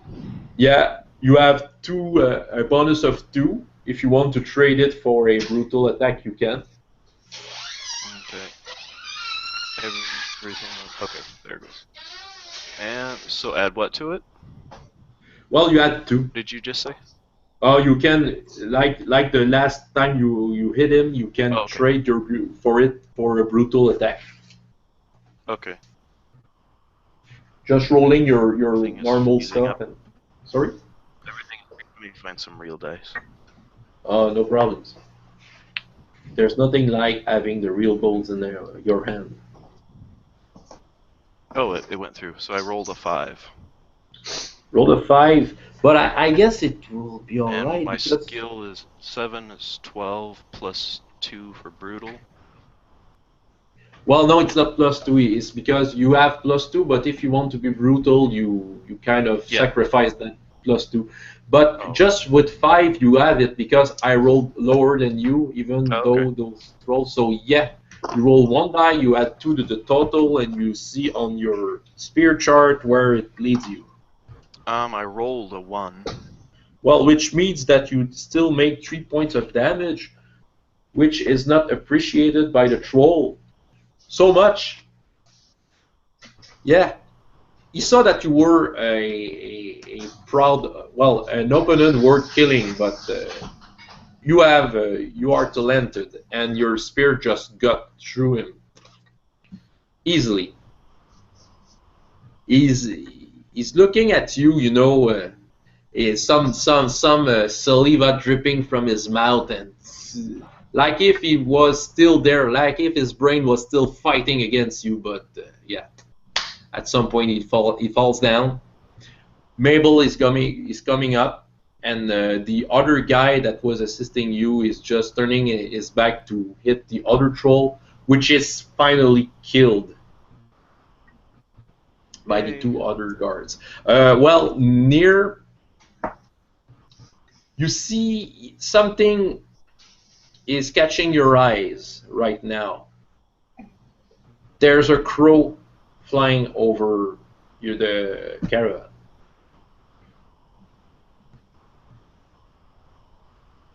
That's what I suspected. Now Mabel, taking her head like that, she has a big bruise with some blood, and hill trolls. I thought that they were chased off of that region many years ago.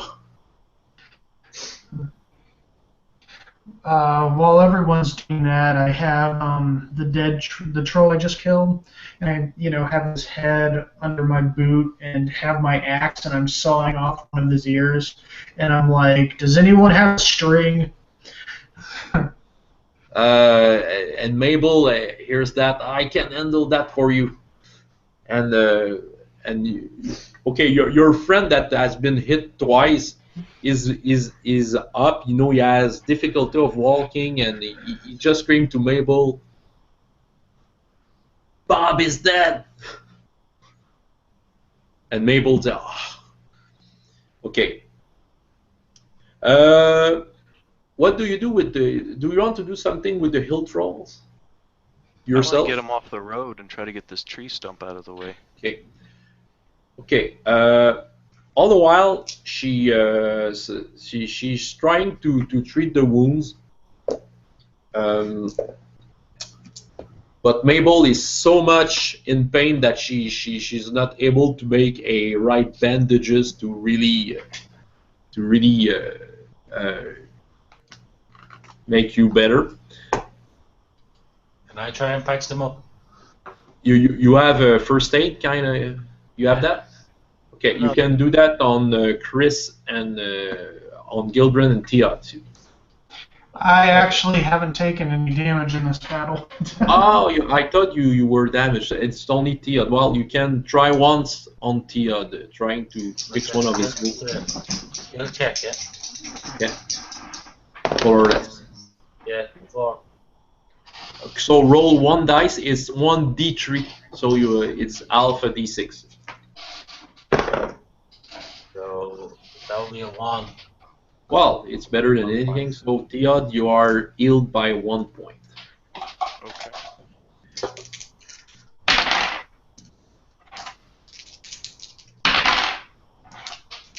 Okay. Okay. After 1 or 2 hours just taking care of the dead bodies, you see Marble making some kind of a silent prayer to Bob, who died, the first one who died. And yeah, well, there's another one who died. So 2 of the guards died. She's trying to make some kind of a silent prayer to it. If you're interested, you can make a religious lore, but you can just ignore that too if you want. I'm only interested in getting the tree trunk off. Yeah. And you were able to do it with the help of some others.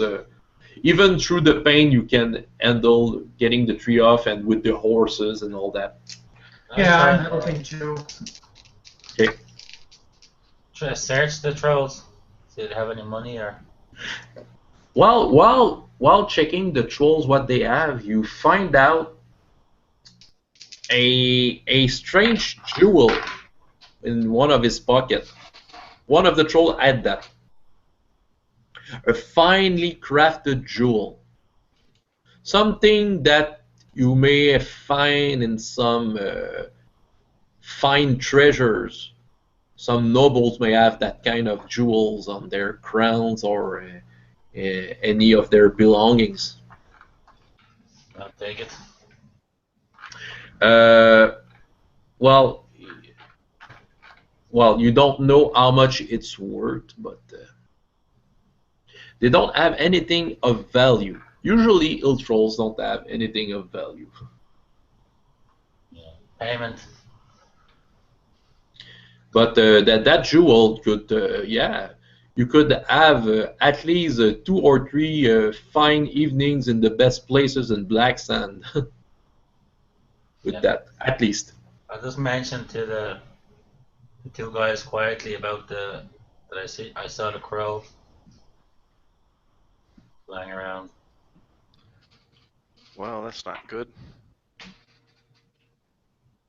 Huh. So I think we should get out of here as quick as possible. Okay, Mabel is ready. She's having trouble. She's thinking. So sometimes she puts her hand on her. Okay, let's get moving. I need some rest before. Well, we have to get to the tavern on the road just before the sun goes down. We need some rest in a good place. So she's calling for going on the way, and all the while she at some point she talks to you and says, "Well, I don't know what your business is, but as you can see, I need 2 more guards at least. We may talk about it after that if you want." Well, let's just get on the road once we have the We're trunk. here to defend ourselves anyway, so maybe suggest to whoever's wounded maybe to have something to eat. Yeah. Yeah, I'm just gonna rest in the caravan until we Well, need if to you get out. eat, you restore 2 stamina. If you eat. Okay. Well. Oh yeah, that's true. If you eat, you restore 2 stamina. Okay, I do that then. So yeah, you're getting some energy back, because stamina is not only actual wounds; it's just fatigue taken from the strain of the battle. Take eat twice a day and take 2 weeks Good rest. Yeah. Rest you take. You get to well, by the side of the river, a very small village, which is some kind of village made for travelers.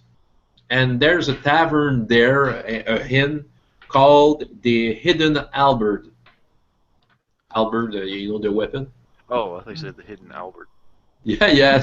I just wanted to mention that it was a weapon because I didn't know if I said it the right way. The Hidden, I will write it. The Hidden... Yeah, I know it. Albert. Right. And, okay, Mabel is saying, well, the guy here, Gofroy, I know him quite well, so he will welcome us and in the right way. So, okay. So, I guess do you want to go into that inn or not? You know, what do you want to do when the caravan stops? Yeah, I guess. Yeah. Well, that's a very well tended inn. I just searching for a photo just to make some. Okay, I have found something. Okay. Well, you are welcome, but that guy with that look doesn't seem too happy. My name is Gofroy, and you look like some people who have been attacked. We were attacked by trolls down the road. What do you say? Trolls? Yeah, we Yep. killed them. Oh no, trolls. All right, I have some stew ready, and if you want, and my wife Beth have cooked some bread. So take a seat, and so you're the only clients right now in the place. So so he's bringing you some food. I will try to find you another picture, if I guess, but yeah. All right. What do you do in that place? It's a village, is it? Well, a small village that doesn't really have a name. Ah, yeah, I have a picture for a wench. Yeah, let's see the wench. It's Bet. Okay. Okay. So would there be like a surgeon or in the village? What kind of doctor? Or... No, we don't have that. You know, some once in a while, someone from Stonebridge may come over, but it's not regular. So yeah, Beth is bringing you your plates. She seems like a sad woman. She smiles, but it's Well, kind I of would be a. too if I lived and worked here. So sorry. I would be too if I lived and worked there. Yeah. So I'm just gonna mind my own business. Yeah. Okay. So after a good meal and a good ale, Geoffroy has prepared some rooms for you, so you may have some beds prepared for you. Is that something that sounds for you? Yeah, yeah. Yeah. As soon as I hear that my room is prepared, I just go to bed immediately. Okay. Perfect. Me too. I pull my Try bed to- against the door. Try to bandage up some of these wounds that I have. Yeah. Well, you're changing some of the bandages. At some point, you know, Beth is coming with some waters in a bucket with some dried clothes, and I saw that you were quite bruised, so I decided to bring you some water to make some more bandages. By the way, what are you doing in the road with Marble? Oh, we're working on the caravan, helping it to get through. Just for like what happened. We're worried about what happened. Yeah, Just there were working some as rumors guards. about trolls, so she hired some extra help. Well, okay. I hope you get through your voyage. Oh, go ahead. No, I will. It seems more dangerous with what you have said. It seems more dangerous lately. Yeah. Kilmer is going to sleep, but he's going to go to sleep with his back against the wall, facing towards the door, and with his axe beside him. So he's like leaning up against the wall. Okay, you don't want to be surprised in your sleep. Yeah. Yeah. I pull my bed against the door. Okay. Okay. Pull the door. At some point, Geoffroy is calling for a curfew, blocking the door of his inn, and yeah. So everyone is getting in sleep, but at some point, the night has just begun, and you hear a small knocking like that on your door. You weren't in the same room, isn't it? We got separate rooms, is it? Okay, so it's the room of. I will do it randomly. Near is it's knocking at your door. Lewis? It's Bet. You hear the wench voice. On whose door? Sorry. On whose door is she knocking on? Well, open up the door. I have something to say to you. Hurry. It's near the door. That's my door. Yeah, it's your door. What is Your it? door, yeah. Sorry, What sorry, is it? wasn't clear. What is it? Uh, hurry, I have to talk to you. You can talk to me through the door. What is it? I don't want my husband to hear you. Okay, is there a keyhole or something I can peer through? You sorry? Okay, I just opened the door. Careful. Okay, and she's entering, with in the dark, but you can see her since you're quite comfortable in seeing the dark. And she says, my husband received a letter from a pigeon, and I think he wants to do something bad to you and two of your friends. The great guy and the dwarf. The letter doesn't mention Mabel or the other ones, but it was clear that it was you, and I'm afraid someone really tries to get something from you. Okay. I have the letter. Okay, I want to show it to you, and she's shaking. And she's looking behind just in case her husband is around. I just take the letter and tell her to go away and just act normal. Okay, no problem. So Thank you. I will simply copy the text to you and read it aloud for the people who can't watch the the chat room. So it's written in a fine. Some fine calligraphy, someone who is quite educated. So, Our friend with the crow. okay. Blackson's Wizards Guild is giving you this fine jewel. You have a choice: keep it and follow the instructions, or be victims of an irreversible curse. A group composed of a dwarfen male axe fighter named Gilbrand, an elven female bringing a crossbow named Near, and a very tall human male called Theod may come across you. Try to keep them with you or capture them. If you do, blow this silent whistle, and the bird that gave you this message will come to me.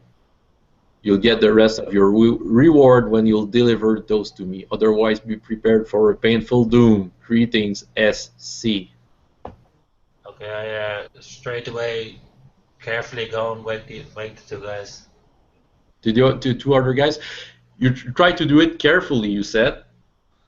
Make a sneak check. I don't think I have sneak, do I? Well, it's a skill test in your case. Times sneak, okay. Yeah, that's 5, 6, 7. Right on You the have money. it. I think you're right on it, right? Yeah. Okay, you're in front of well, they have two rooms, one beside the other, so you can knock on their door. You're in front of their door. What are you doing? Okay. Okay, try to get us all in the same room and close the door. So yeah, you're responding to Near's call, Tim and Chris. Yeah. Okay, so you're all in the same room. No one seems to have noticed yet. I showed him the letter, So tell him what happened. I read through the have to letter get and that I'm whistle. like, We need to get that whistle. He probably's already blown it. Did it not say when after he captures us? Oh, okay. I thought it said as soon as we were there. Oh, was it? Was it? Did it say? Did the letter say as soon as he captured us, or as soon as we were? try to keep them with you or capture them. But you say, in a sense, you don't really know what Gofroy did. You only knew what Beth did. In other sense, she wants to have a painful doom. I just say, Gilbert just says out loud, I wonder why he's going through all this much trouble. I mean, if he's any bit the wizard he says he is, he probably has some fireballs or goblins or fire goblins or some nonsense to come Maybe and just take cast us. a death spell on us. Huh? If it's the Wizard Guild, I'm sure they could take us out and without any problems. Yeah. Just cast a death spell on us and that's the end of it.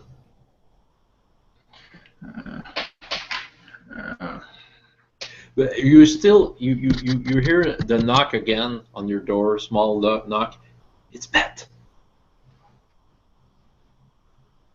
I go open the door. It's really Bet, and I have to get you out of here. I know a way around. I know a place where you can go away if you want to. Don't stay with Mabel. My husband has called. I've blown the whistle. Well, we have to get Mabel. Well, if you want to, but okay. Do whatever you want. I will show you the way. Otherwise, what are we gonna do? Just walk by foot?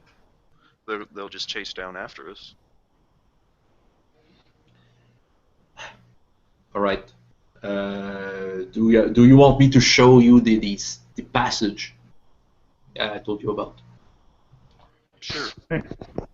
Okay. You know where Mabel's room is, by the way. So just tell me what you want to do right now. I'm keeping my axe out. All right. And Theod? I'm gonna go find her and try to wake her up. Okay. So you are in front of her door. Are you not thinking hard enough to? How do you wake her? Knock on her door. Talk. Who is it? I need to talk to you. And she's opening her door. You know she's still holding her head.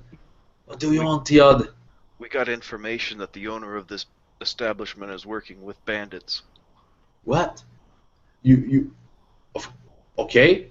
So he's sent for some bandits to come steal your caravan. We have to get out of here. All right. And she's trying to dress herself rapidly. And okay, well, go get the others. Well, there's just the three of us are up. I'm not sure about your other guard. Okay. But what do you want me to do, Theod? We just have to get out of here. We have to get in your caravan and go get the horses. Okay. So you don't want my employees to come with you? I don't understand. Well, no, yeah, we got to get everybody and get out of here. Okay. Okay. There was only one of them left, wasn't there? There was 4. There was 2 dead. Oh, okay. I thought she only had 3 guards. Yeah, no. There's still 4 guards left, Oh, okay. Including the one that I showed you a picture. Okay. Okay. So yeah, she's dressing up. She asks you if you can wake them up. Yeah, I'll go ahead. They probably all have like common quarters or something. All the while you're doing that, you hear at one end of the corridor, you hear a door is closing, and you hear some lock. Someone has closed the door to trap you in the place where the rooms are. Are we on the ground floor or? It's all on the ground floor. The rooms were in another section. But we're actually on street level. Yeah. Can I look out the window and see is there anyone out there? Well, you see in the small village. You don't see anyone, but you see torches moving. Probably people are walking with torches. You can count maybe 3 torches actually. And what's the distance of Well, they're in the first house of the village, which means maybe 100 meters. So where's this lady at? Did she show us where the secret door is at? Is she still with us? It's my husband. He just locked the door. I guess he doesn't know that I'm here, but come with me. And she goes into one of the room that wasn't rented for the night. She just take the bed away, and there's a trap under the bed. Okay. Go over there, and you will get into a small cabin that's just outside of the inn. Okay, so did all the guards are up and everything? Yeah. They have all their stuff with them. Okay. Well, then let's just head through the door. Okay, so you're go. I speak up and say, and motion her to come along in front of us. Just repeat that. I didn't understand everything. I motion for Bethany to go first. Yeah, I was Beth. thinking that myself. Okay. Well, Beth. Okay, she's okay. She's going first, of course, and but my husband will suspect something. But say, We just say we suspect. kidnapped you. Just tell him we kidnapped you. Of course. Okay, and then okay, she agreed, and she's going down that entrance.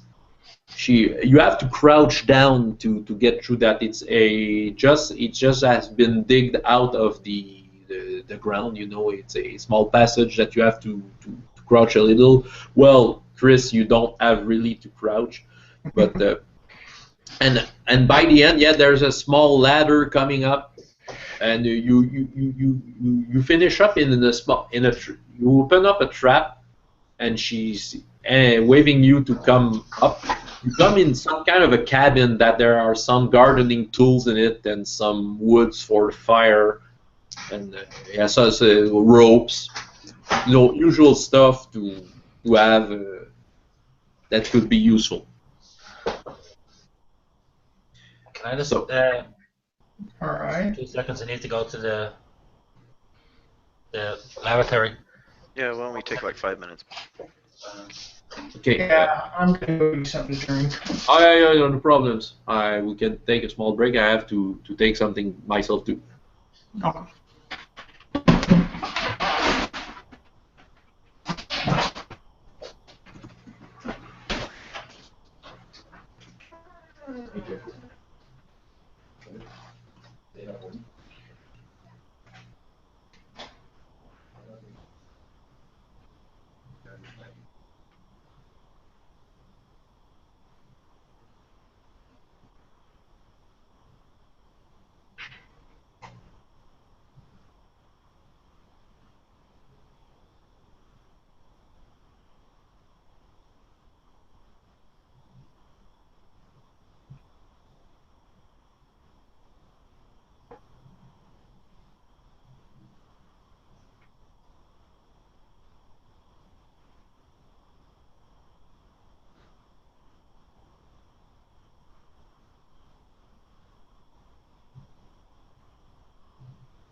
Oh, it's absolutely freezing here.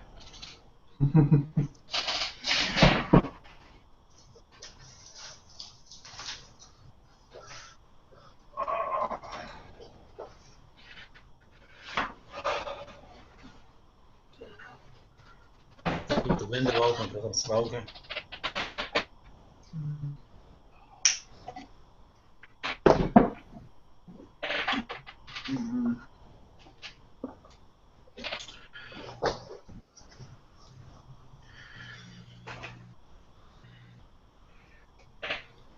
Okay, everyone is back. Yep, I'm back. Okay. I'm here. Okay. So you're in some kind of a cabin with many usual tools in it. What are you doing from that point? Well, not everyone is there. Bet is there, and all you three are there, but Mabel and his mans are still below, waiting for you to make room for them to come up. Well, is there a window or something we can No, there's a door to get up. maybe just open the door a little bit, have a look, quick look? The torch that you saw are nearer than when you look at it first, and you see some. I'm missing the word. You just see. You don't see the people in their details. You just see their shadows, and they are talking with probably Gofroy, who is waving. He's pointing his in. Talking, and you can hear that I have them. You hear that echo. I have them. They are locked in there. What's the distance? Now they're more like 20 meters away. So can I try fire? You see a detail just before fire. Two of the people holding the torches. You see in their shape that they have a pyramid type of hat. Oh, it's the same guys from last time, is it? You remember that you have fought some cultists from a strange god. Oh, so it's like those tinfoil pyramids on their head? Yeah. Who had some kind of poison on their blades? Yeah, you remember the pain that it felt like if you were going to be thrown into another world if you were, if that poison reached to your blood. I try to fire a crossbow. At one of the two guys with the pointy hat, or the other one holding a torch?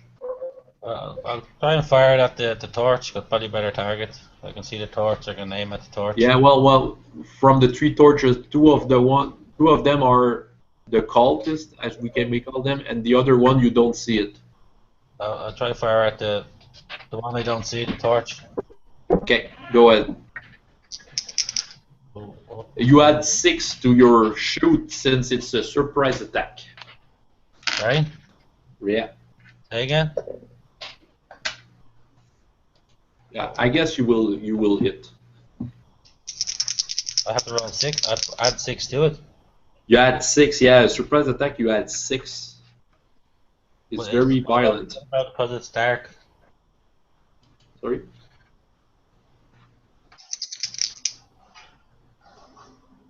Did you hit? I rolled anyway. It's 18, 19, 20. Oh yeah. Okay. Your claw roll just flies through, and you hit the guy itself. You roll 1 dice, and you will double the number of damage. You double for surprise attack? I didn't know. I think that yes. Okay. Well, just take a second to re-see it. I have all the quick reference charts, but they're all upstairs. It's not all written. Unfortunately, on the French Game Master screens, it's all written down, that stuff.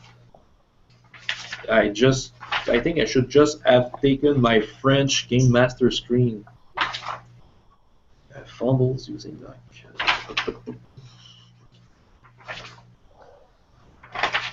It's worth it. Surprise, +6. No, it's +2 to the damage roll. So it will be +3 since you have crack shot. So it's 20. Yeah, your roll is perfect. Roll 1 dice for the damage. Add +3. I rolled a 2, so that's a 5. Which means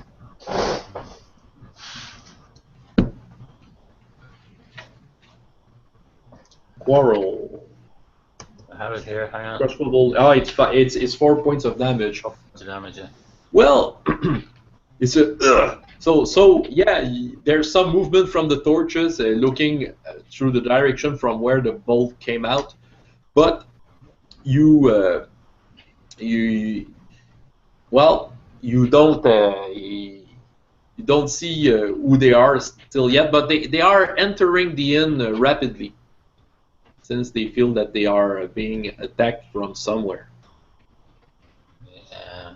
I just say to the guys, do you want to run or do you want to see can we kill these guys? Well, Bette said, "Don't do anything to my husband.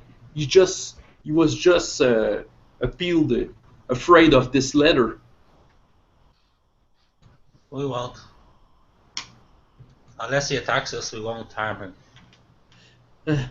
And I think I should get back to the inn. Go. I'm gonna take my spear. I'm just gonna charge at the one that he shot. Well, he has entered the tavern, so he's not outside anymore. So can we swing around and follow them in and get them from behind? If they think we're in there, then they don't know we're behind them, so we can make a sneak attack on them. Yeah, so follow in behind them as they went into. Quietly and try Well, to. Bet is running towards all the while you see the shadow of Bet going towards the inn and slowly entering the tavern.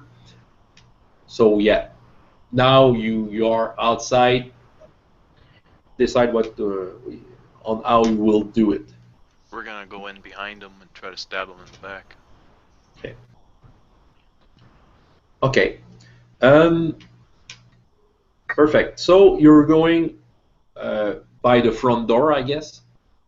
Yeah. Whichever way they went in. Yeah, that was the front door. Yeah. Okay. Gilbrun, you're doing the same? Yeah. Okay. All the while, Mabel says, I will try to prepare the caravan to make a quick start if we need to. Sounds good. Okay, she's going with her guards to do that. Okay, so you're taking the front door of the inn. Yeah. And you can hear an argument between Geoffroy and Beth saying, where are they? Where are they? Did you see them go anywhere? I haven't seen nothing, Geoffroy. I assure you. And you hear a voice. You hear the voice of Sturt Cockling. You know the wizard with the strange beard saying, you said to me that you had them. Yeah, I really want to kill that guy. really want to kill that guy. And he's saying some strange words which sounds like magic. And Geoffroy did, what did you do to my wife? It's just a first payment. Find me the people you captured to me. What are you doing? Now you are more, you have entered the place more, I guess? Yeah, we were going in behind them. So yes, you see the two cultists was turning, they're looking at you, and you can see their eyeless lids. Eyelid. They don't have any eyelids anymore. Okay, so you see their eyes like that, looking at you with their kind of tentacle-shaped dagger, and they're looking at you. And Sturt Cockling is turning over you. Ah, there they are, then. Yeah, I want to attack that guy with the beard. Yeah. Since you have a crossbow, you're a lot faster than the ones who wants the... Unless, Tim, you want to throw your spear. No, I'm charging in with my spear. Okay. Want to try to shoot him again? You're shooting... Okay, Sturt, go ahead. Now it's not a surprise attack. 5, 9, 11, 18. 18 altogether. Okay, he was going to make some magic, but 9, 7, and a 2. you're faster than him. And what is your dice is saying? Your damage. Sorry. Just a 1. Well, I think it's 2 points of damage. 1 and a 2. Which takes it's part of his hand, but it doesn't stop him to do some sort of magic. And he will try to do his magic, which is succeed. You don't see what is going on, but he just is just in front of you like that. Theod, you were charging him or the cultists? Whichever's closest. It will be the cultists. Yeah, whichever one, the one that he shot, that's one I'm charging. Ah, okay, that's the mage. We need to kill that guy with the beard. Okay. The guy with the moving beard. Okay, then that's who I'm charging. Okay, so yeah, you're going between the tables. So, okay, so make an attack roll. Okay, let's see. I rolled an 8. Okay, which is quite good, but as you're charging with your spear, he's just looking at you doing nothing, and you kind of hit of something invisible. Okay. Make a luck roll. Luck roll. Yeah. I don't have anything that says luck, so just 2d, just regular. I think you have 10 points of luck, something like that. Yeah, luck. Okay, so roll 2d6, equal or less, whatever the result, you remove one. I rolled 12. Which is not lucky. Yeah. Okay, you remove 1 point of luck. So, well, what does it mean is that you just drop your spear and you fell down your half of your body under a table. Chris. I go for one of the already seems like that was protected. And One of the cultists? Yeah. Okay. So I roll 10 plus 7 plus 2. That's 18, 19 together. Okay, the cultist made a wave of his blade like that, trying to intimidate you, but your axe was faster. So, what is your damage? I rolled a 1, so it's 3. Which is quite good. You kind of rip his robe, seeing that he's totally new under it. But, the other cultist actually takes bet with him. You see that bet seems like hypnotized. You know, she's standing still, looking nothing at all, and she's taking her back into the kitchen. If Near wants to shoot, you're faster than the two others. Is that what you wanted to do? No, I want to shoot the guy with the beard again. All right, shoot. 5, 6, 7, 8, 9, 10, 17. Your crossbow is getting across the room and is hit by an invisible. It's an invisible wall. It shatters. Okay.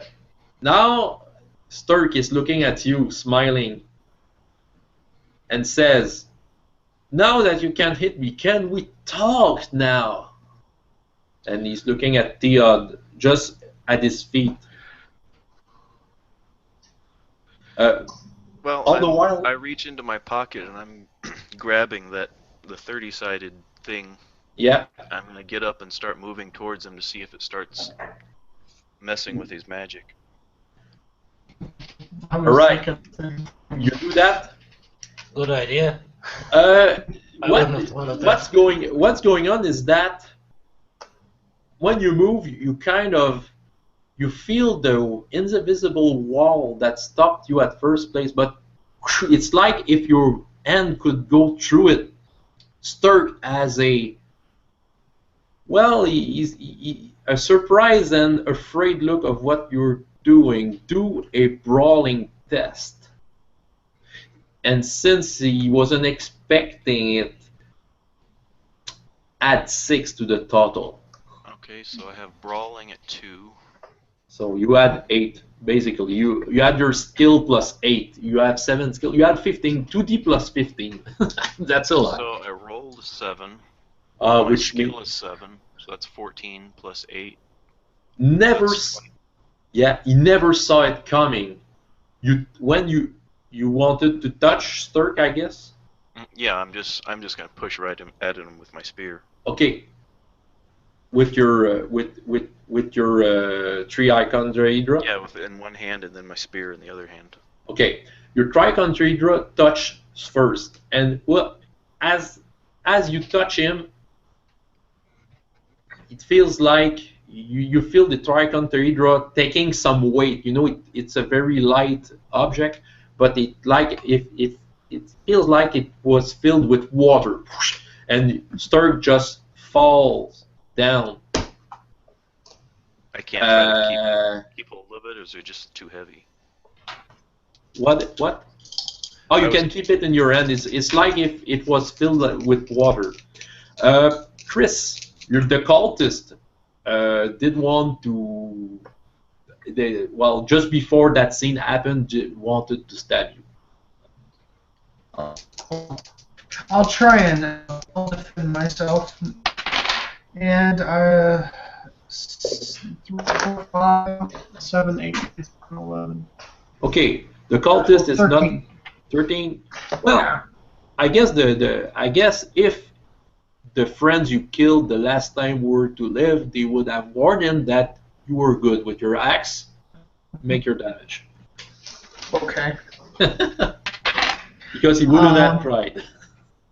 I rolled 4, so I did 3 damage. Okay. He's falling on his knees, and Elim will get you.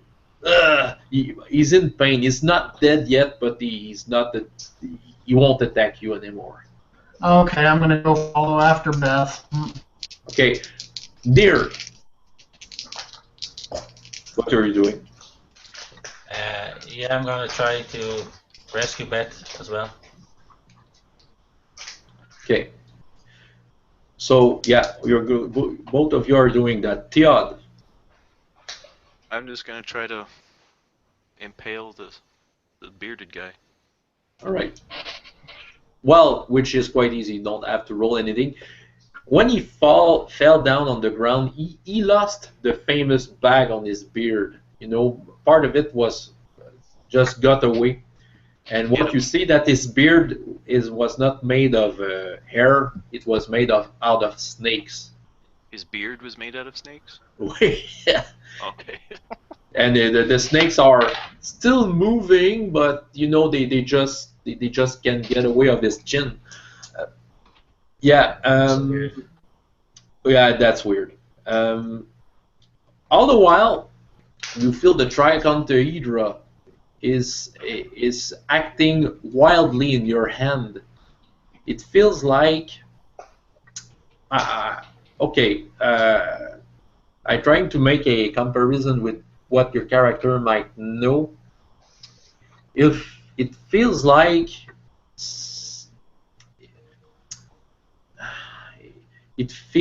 a fruit full of juice that just wanted to be crushed to make juice out of it. That you really have that image in your head. Okay. It's like it wants to implode. So, sorry? Like it wants to implode. Yeah. It's Okay. like holding a juicy plum in your hand is what it kind of sounds like. Okay. Okay, so Gilbran and Near, you get in the kitchen. The guy just you just see the guy pulling his dagger from the throat of Beth. He just getting his hand out. What are you doing? And you know Beth is kind of bleeding with still the same face as she had when she was kind of hypnotized. Just I just charged this guy. And, Okay. what's any bonuses for surprise? No, that because it's not that much of a surprise, but you know that those guys are not that good with the. Okay, well, I only rolled 3, so that's 7, 8, 9, 10, and then Okay. He's able. it's 12. Well, he's able to position himself in a way that your axe just flies out. And near, what do you do? I got apple with the sword. You shoot or you're hit? With the sword. Okay, yeah, go. That's 8, 11, 18 altogether. 18. Oh yeah. Do your damage. It's 3. Okay. 3, so Okay. The guy. Well, the guy got hit by the sword, but he's looking at you and says, "It doesn't matter. Elim will get his revenge." And he's kind of he's falling on one knee and breathing hard, just at your feet. You and Gilbrun. What do you do? I'll chop his head off. Which is quite easy. All the while, Chris, you see that Beth is acting strangely. From her opening in her throat, there's a tentacle beginning to come out. Theod, what you're doing? I'm coming back to you, Chris. Just want to see what the team is doing. Well, I was able to kill that bearded guy, formerly bearded guy. Well, so far he's very wounded, so. I'm just gonna keep stabbing him until he's dead. Okay. Okay. All the while, okay, Chris, what are you doing? In that case, I'm going to attack Beth. It's obvious something's coming out of her, so I might as well just kill whatever it is. I mean, she's already had her throat slit, so it's not like. Okay. Just want to find that aberrations. That's okay. So you're going to her and trying to attack her. Yeah. Okay. When you approach the tentacle, just don't. It's not that long. It's just. So what is it? It's just all her throat and her head is kind of tossed away by this big tentacle that is as large as her shoulder. Her arms are numb, but her legs are still moving. So it's kind of a walking tentacle. So you're attacking it? Yeah, 14 altogether. The tentacle, you try to make your axe, but just before the tentacle hit you and make a luck test. Okay. 4, 5, 6, 7, and let me open it up. Let me see. My luck is 9, so I made it. You lose 1 point of luck, but it wasn't able to grab you. Nevertheless, make an armor check because it has hit you in some sensible part of your body. I didn't do anything. You lose 3 stamina. Ooh. Yes, near. Yeah, I'll go after the tentacle with the sword. Okay. 6, 7, 14, 16. Okay, yeah, well, no, it stops your sword just by gush of its tentacle. Okay, I'll make another attack for you since Theod is occupied with stabbing a wizard. So let's go with Chris with Gilbrin. Gilbrin takes his axe and swings right for the tentacle itself. All right. Trying to sever the tentacle from the wing. And 6. 6 is what I rolled. I think it's enough. Yeah, you have it. Roll your damage. Okay. I did 3 damage. 3. Okay, you make some kind of a open wound throughout, the part of the tentacle like that, and okay, and yeah, near. Yeah, go have a tentacle again. 6, 7, 8, 9, 19. Oh, you're lucky. The tentacle, your sword has touched the tentacle as it was pushing it, but in some way you were able to cut through it. So, what is your damage?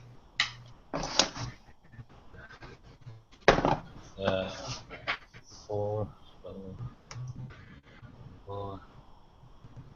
3 damage. Okay, the tentacle is quite sturdy. You kind of chipped something in the tentacle, but it doesn't look like a wound. It has a thick skin, probably. Theod, make an awareness check. Okay. Awareness. Awareness is 2.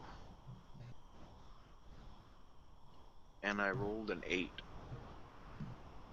Well, I think well, it's 2 plus your skill, so you had to roll 9 or less, which yes, I is a rolled an 8. success. Yeah.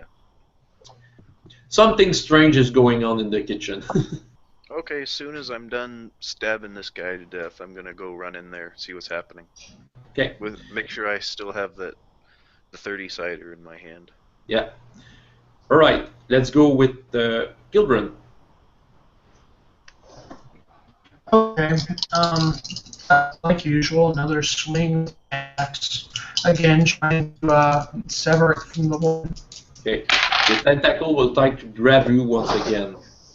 All right. I rolled 5, and that's plus 9, so that's 14.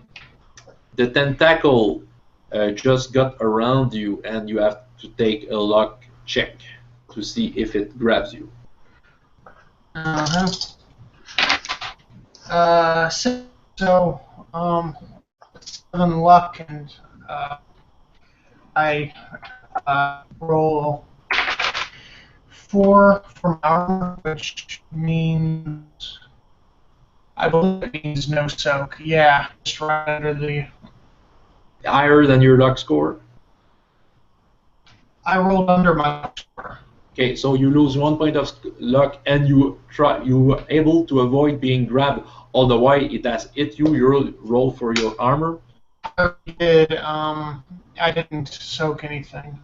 3 points of stamina. Near. Yeah, try and cut the tentacle again. Go ahead. So it's 10, 19. Yeah, you're faster than it. You're really faster than it because it was distracted by trying to grab the dwarf. So roll for your damage.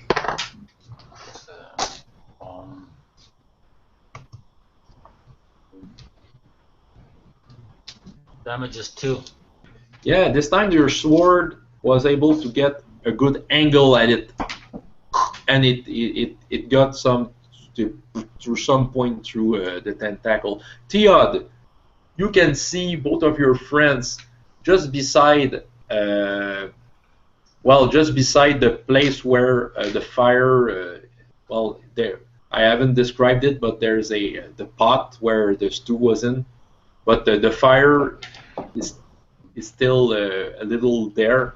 but that's you see your friend fighting a tentacled with two legs and a robe. Well, I'm gonna charge it with the thing held out. See if it's affecting it. Make a brawling skill. Remove 4 from the total since the tentacle is very big compared to your arms. I rolled a 6. Okay. My skill is 7, and I have brawling of 2. Okay, so you rolled what? I rolled 6, 7, 8 plus so 15 total. Okay. Minus 2 is 11. You're not able to really reach it since the tentacle is just getting in front of you, but well, you're still touching it with the tricontohedra, and it doesn't seem to do anything. Okay. Gilbert. Okay, Chris. Oh, sorry. That's okay. It still wants to rush you with its tentacle. Okay. 15 altogether. Okay, it's faster than you once again. Make a luck test to see if it crushes you. No, it doesn't. So I'm down to 6 luck. Sorry, did you have it? No, I made it. Okay, you lose 1 point of luck, but you still have to soak with your armor. And I don't. 4 points of stamina. How many points? I'm at 8 stamina now. You have how many left? 8. So you had 18 stamina. Make a skill test. 8. Yeah, make a straight skill test.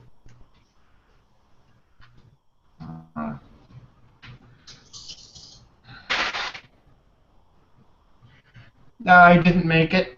So you're kind of out of you're kind of out of combat for up until you succeed a skill test. Yeah, for the next round. Yeah, Wayne, that's a skill that is not in the book. When you lose at least half of your current skill, endurance skill, stamina, sorry. I make a check just to see if your pain is taking over. Okay. By the way, what do you do? Rule, is it? House rule. Yeah, that's a house rule that because it just make stamina a little more dynamic, a little more lethal. But don't worry, every one of your enemy, some of them fell down because of that. How does that work? How does that work? If you lose more than half your stamina. Well, if you lose in more than half your current stamina score, oh no, hey, well, you lose. How many points you have lost, Chris, on the last attack? Lost more than half. I'm well, at 8 stamina. That's means I lost 10. Okay, no, okay. Forget about the roll that you made. It's if in one attack you lose more than half of more than your current. So you had kind of 12 points left. So yeah, you would have mean if I would have rolled, let's say 6 points of damage, I would have made you roll that. So forget about it. I was confused in my old house rule. I will send it to you, Wayne. Okay. What do you do with Nier? I just try and hack the. Yeah. Direct damage. Like, need to roll for. Yeah, go for it. Attack strength.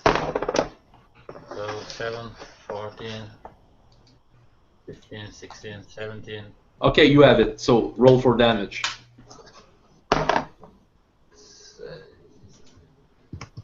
Roll a 1, so that's 2 damage again. Once again, you hit its thick skin. Theod, you are in front of it with tricontohedra and your spear, bloody spear. Well, I'm gonna stab it. Okay, you can try it. do an attack. Okay. I rolled a total of 4, and my skill is 7. Okay, So that's 11. Yeah, it's able to stop you. Okay, we're going back to Gilbran.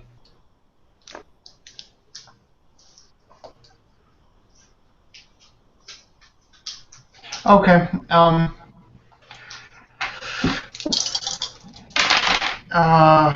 I am just taking another swing, and this time I got 6, 7, 8 on the roll, so that's 17 together. It's a close call. Once again, the tentacle was faster than you and trying to grab around you, and your luck is fading away.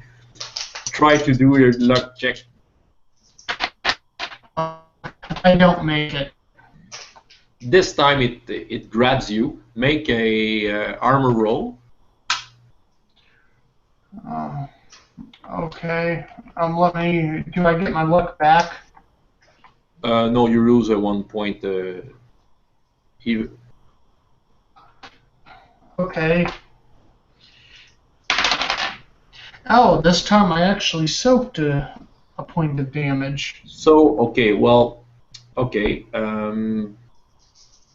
You still lose 4 points of stamina.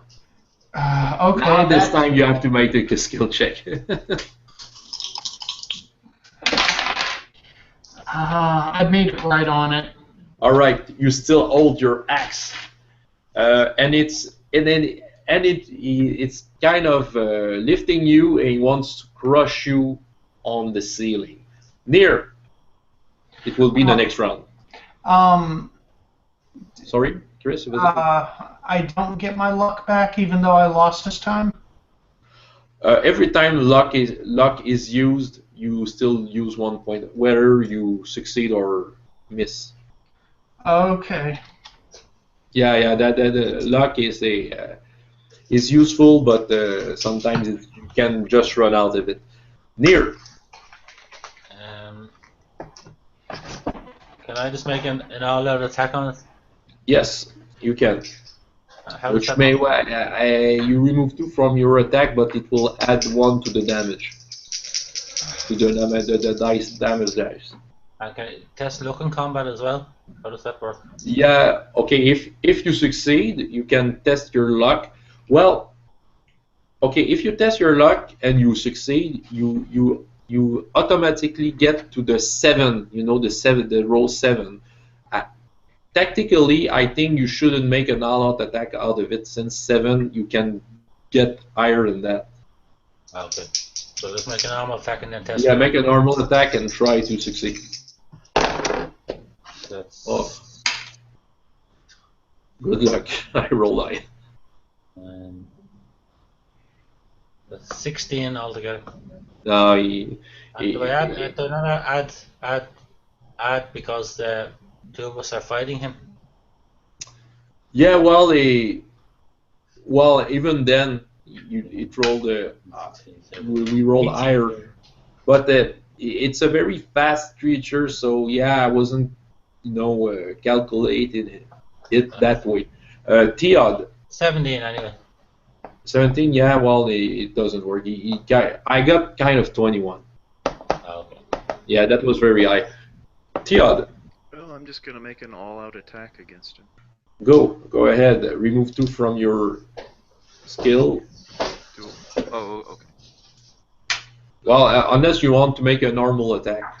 Yeah, I'm just gonna make a normal attack. Okay, so that's 9 plus your dice. 9 plus, so that's 13 total. No, the creature doesn't stop you. Oh, Chris. So, what are you trying to do? You obviously you will be crushed on the ceiling. What do you want to do? I'm gonna try and wiggle myself free. Okay. Which means make a make a skill. Well, it's your skill, but you have to remove 2 points since you are kind of grabbed. So I think you have 2 dice plus 5 to do that because it's a compared since. I don't make it. You are totally pushed on the ceiling, which means that you lose. I don't count armor this time, and you lose 3 points of stamina. All right, You are at 1. I'm at 1. Yeah. Make a standard skill check. Do I still get -5? No, not on this one. I make it. Okay, you still breathe, but it hurts. Or we'll go with the odd. Well, I'm gonna try to stab him once again. Go ahead. Ah, okay, I rolled a 9 this time. Which is enough. Roll for damage. Okay. In combat, you can test your luck to have the highest damage as possible, or you just can try to roll a 6 and have it. What do you mean, test my luck? In combat, you can test your luck, and if you succeed, you have the highest damage that your weapon can do. You do max damage. In other words, you do the damage at the column 7. How do I test my luck? You roll 2 dices equal or less than your luck. Oh, okay. Your current luck. My luck is now 9. Yeah. And I rolled a 7. So you lose 1 point of luck, but you did max damage, which means it's 5. It's 5, which is a lot. Will it soak something? Yeah, well, I'll do. Okay, the creature. No, it doesn't seem to stop from being. It's stopping itself from being active, but it bleeds a lot of. There's lots of blood coming out of it. Near.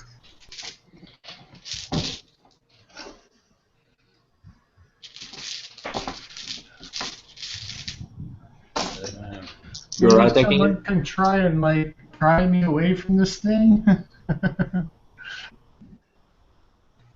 Sorry, you want to get out of this thing? Yeah. I guess so. I was just asking. I was just making a suggestion. That's all. Yeah. So Near, what are you doing? Do you try to help your dwarvish friend? So what's happening? Sorry, refresh me. Oh, no problems. Gilbrand got crushed on the ceiling, but Theod was able to thrust his spear through the tentacle, but it's still alive and dangerous. And he's still against the ceiling. Well, you know that Gilbrand will be hit once again on the ceiling. Next hit, I'm over though. So what are you doing Near? So he's up on the ceiling. I can't reach him, or Gilbrand? But you can attack the tentacle if you want, yeah. but You know he's holding Gilbrand like that. Okay. Well, then it should be easier for me to hit it if it's occupied. Well, you can climb on one of the counter to prepare the food to get a little higher if you want. That's a suggestion about the surroundings. Maybe I'll just try this. Cut it in half. Go ahead. Maybe do it all-out attack up. So that's 9. Roll 9 plus. And You have 12. So 18 altogether. 18. Okay, the tentacle tried to get away from you, but yeah, you just was able to hit him with your sword. Will it go through its armor? Do you try your luck on this one to have a max damage? Yeah. Okay, go ahead. The roll for luck first. Yeah. So my luck is 9, so yeah, so that's a 5. You lose 1 point of luck, but you get the 7 damage, which means I think it's 4. Roll for damage, no? No, you don't. If you succeeded for your luck. Yeah. So you got the 7. You know the column 7 for damage. Is it not? You roll and you get double damage, no? Like a crit, no? No. You just No, get no, all no. the- You just got max damage for luck roll. Oh, I didn't know that. So what is the column 7 for a sword? 5. 5. Okay. Yeah. Yeah. Well, you kind of your sword is stuck in the middle of a tentacle, and suddenly, Gilbrun, you fall down on the sword, on the floor, which means that you have to make a luck test once again. Well, let's get into the point where that luck test is not exactly the goal, but I'll do it anyway. I made 5, which is just fine. You lose 1 point of luck, but you fell down and you didn't receive any damage from that fall. That's good. The tentacle is kind of shrinking and disappearing into the body of Beth. And all you see is her kind of decapitated body of Beth, you know, with her head mostly attached to her body. And Godefroy is just behind you in the kitchen. Oh my god, my wife! You just got entered in the kitchen. Oh, no! What have I done? What have I done? Well, we killed the wizard. I think he did anyway. Okay, what have I done? He's going he's going through you and kneeling down to Beth, and what have I done? What have I done? He's just ignoring you because he's under the shock of the horror he just saw. Killed your wife, that's what you've done. And I turn around and walk out of the room. Okay. While you walk at the doorstep, you see Mabel. Are you doing okay? Let's get out of here. Okay. I'm barely holding myself up. I'm using my axe as like a walking stick. Okay. Okay. You Patch get. him up. Oh well. Yeah, you can do that one while you are in the caravan. But when the caravan is getting away for that night voyage, you can see a couple of torches behind, but they are very far. They are kind of going in the village, and you can hear echoes. They are very far, you know they are, and you can hear the wind bringing echoes of people saying Elim, Elim, Elim. But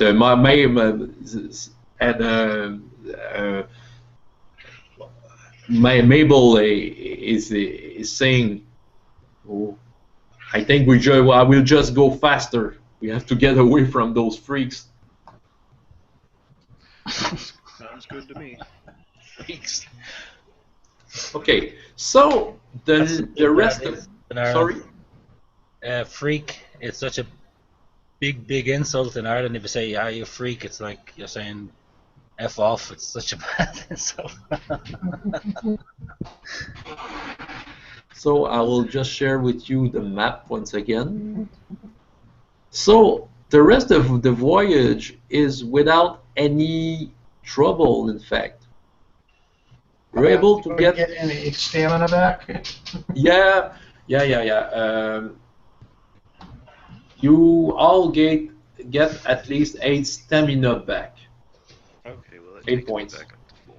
Because you have eaten, you were able to rest yourself quite a lot. You get to Does the stone. luck ever come back? Sorry? Does luck regenerate? It regenerates by the end of the adventure. Oh, okay. But well, you will all get it back. Okay, you get at the door of Stonebridge, and Mabel is saying, "I have 3 passengers that have business with the king here." And the dwarf at the door says, "Oh yeah, on what authority?" And he's looking at you. I show him the letter that we were given. Oh, Nicodemus and Yastromo. I signed it too. Well, come in, come in.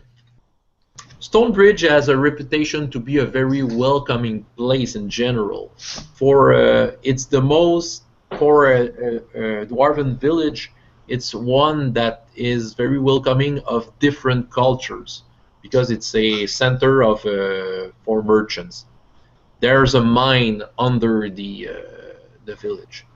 You get to the court of King Gillibrand, a very old dwarven king. You know, he has a crown made out of steel, and he holds a big hammer, which maybe you have heard of in some legends. That hammer that brings all the dwarves of Stonebridge together, protecting the surroundings. That hammer that if he throws it, it comes back into his hand.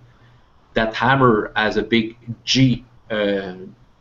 Yeah, G, the letter G on it. And he's looking at, I guess you have gave him the letter. Yeah.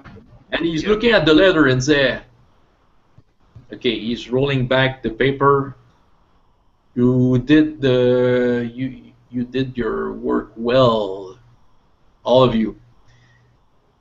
So I will reward you for what you have done. Thank you, and I will take the object in question. I go ahead and give it to him. Without any hesitation, you still feel that the object has that power of the juice in it. But he takes it in his hand and looks at it and said, "Never heard of it, but it will go. It will go to Fontaine." And he puts it in. He gives it to one of his probably advisor. They look at it with some amazement and they go away with it. Okay, now then, bring. He's looking at other servants. Bring some rewards to our friends. So he's giving you all of you 150 gold pieces. And if we ever play this game again, you will have a piece of equipment made out of a fine piece of equipment made by the artisans of Stonebridge, which may grant you some advantages. But for now, it's like in a fighting fantasy book. When you get to paragraph 400, they only say that you have a big treasure and big all of that. So you let your imagination work on this one. All right. I was hoping for more of a treasure than that. Oh, you wanted more than that? Yeah, he was wanting more than that. He looks a little disappointed at only getting that much. You came to the city? Well, you could. Well, there's always a possibility to claim more treasure for that, and yeah, but I guess it could be the outcome could be out of you. But yeah, you have at least 150 gold pieces. Well, he sees that you're disappointed. Yeah, let's play that one. He sees that you're disappointed, and he says, "Well, that's lots of gold, pure gold from the dwarves." I just bounce the bag up in my hands and put it in my pocket and bow politely to him. Well, you Okay, are all. I'll ask how much. Does he know how much this jewel is worth? Oh, it worth at least I'd say 55 gold pieces. Okay. Does he want to buy it? Okay, I can exchange it to you for exactly 55 find gold from the doors, gold piece, and he gives you 55 gold piece. Then can we split that between us then? Okay, between all of you. Well, okay. But, No, between us three. So be that. sorry. How much will we get each then?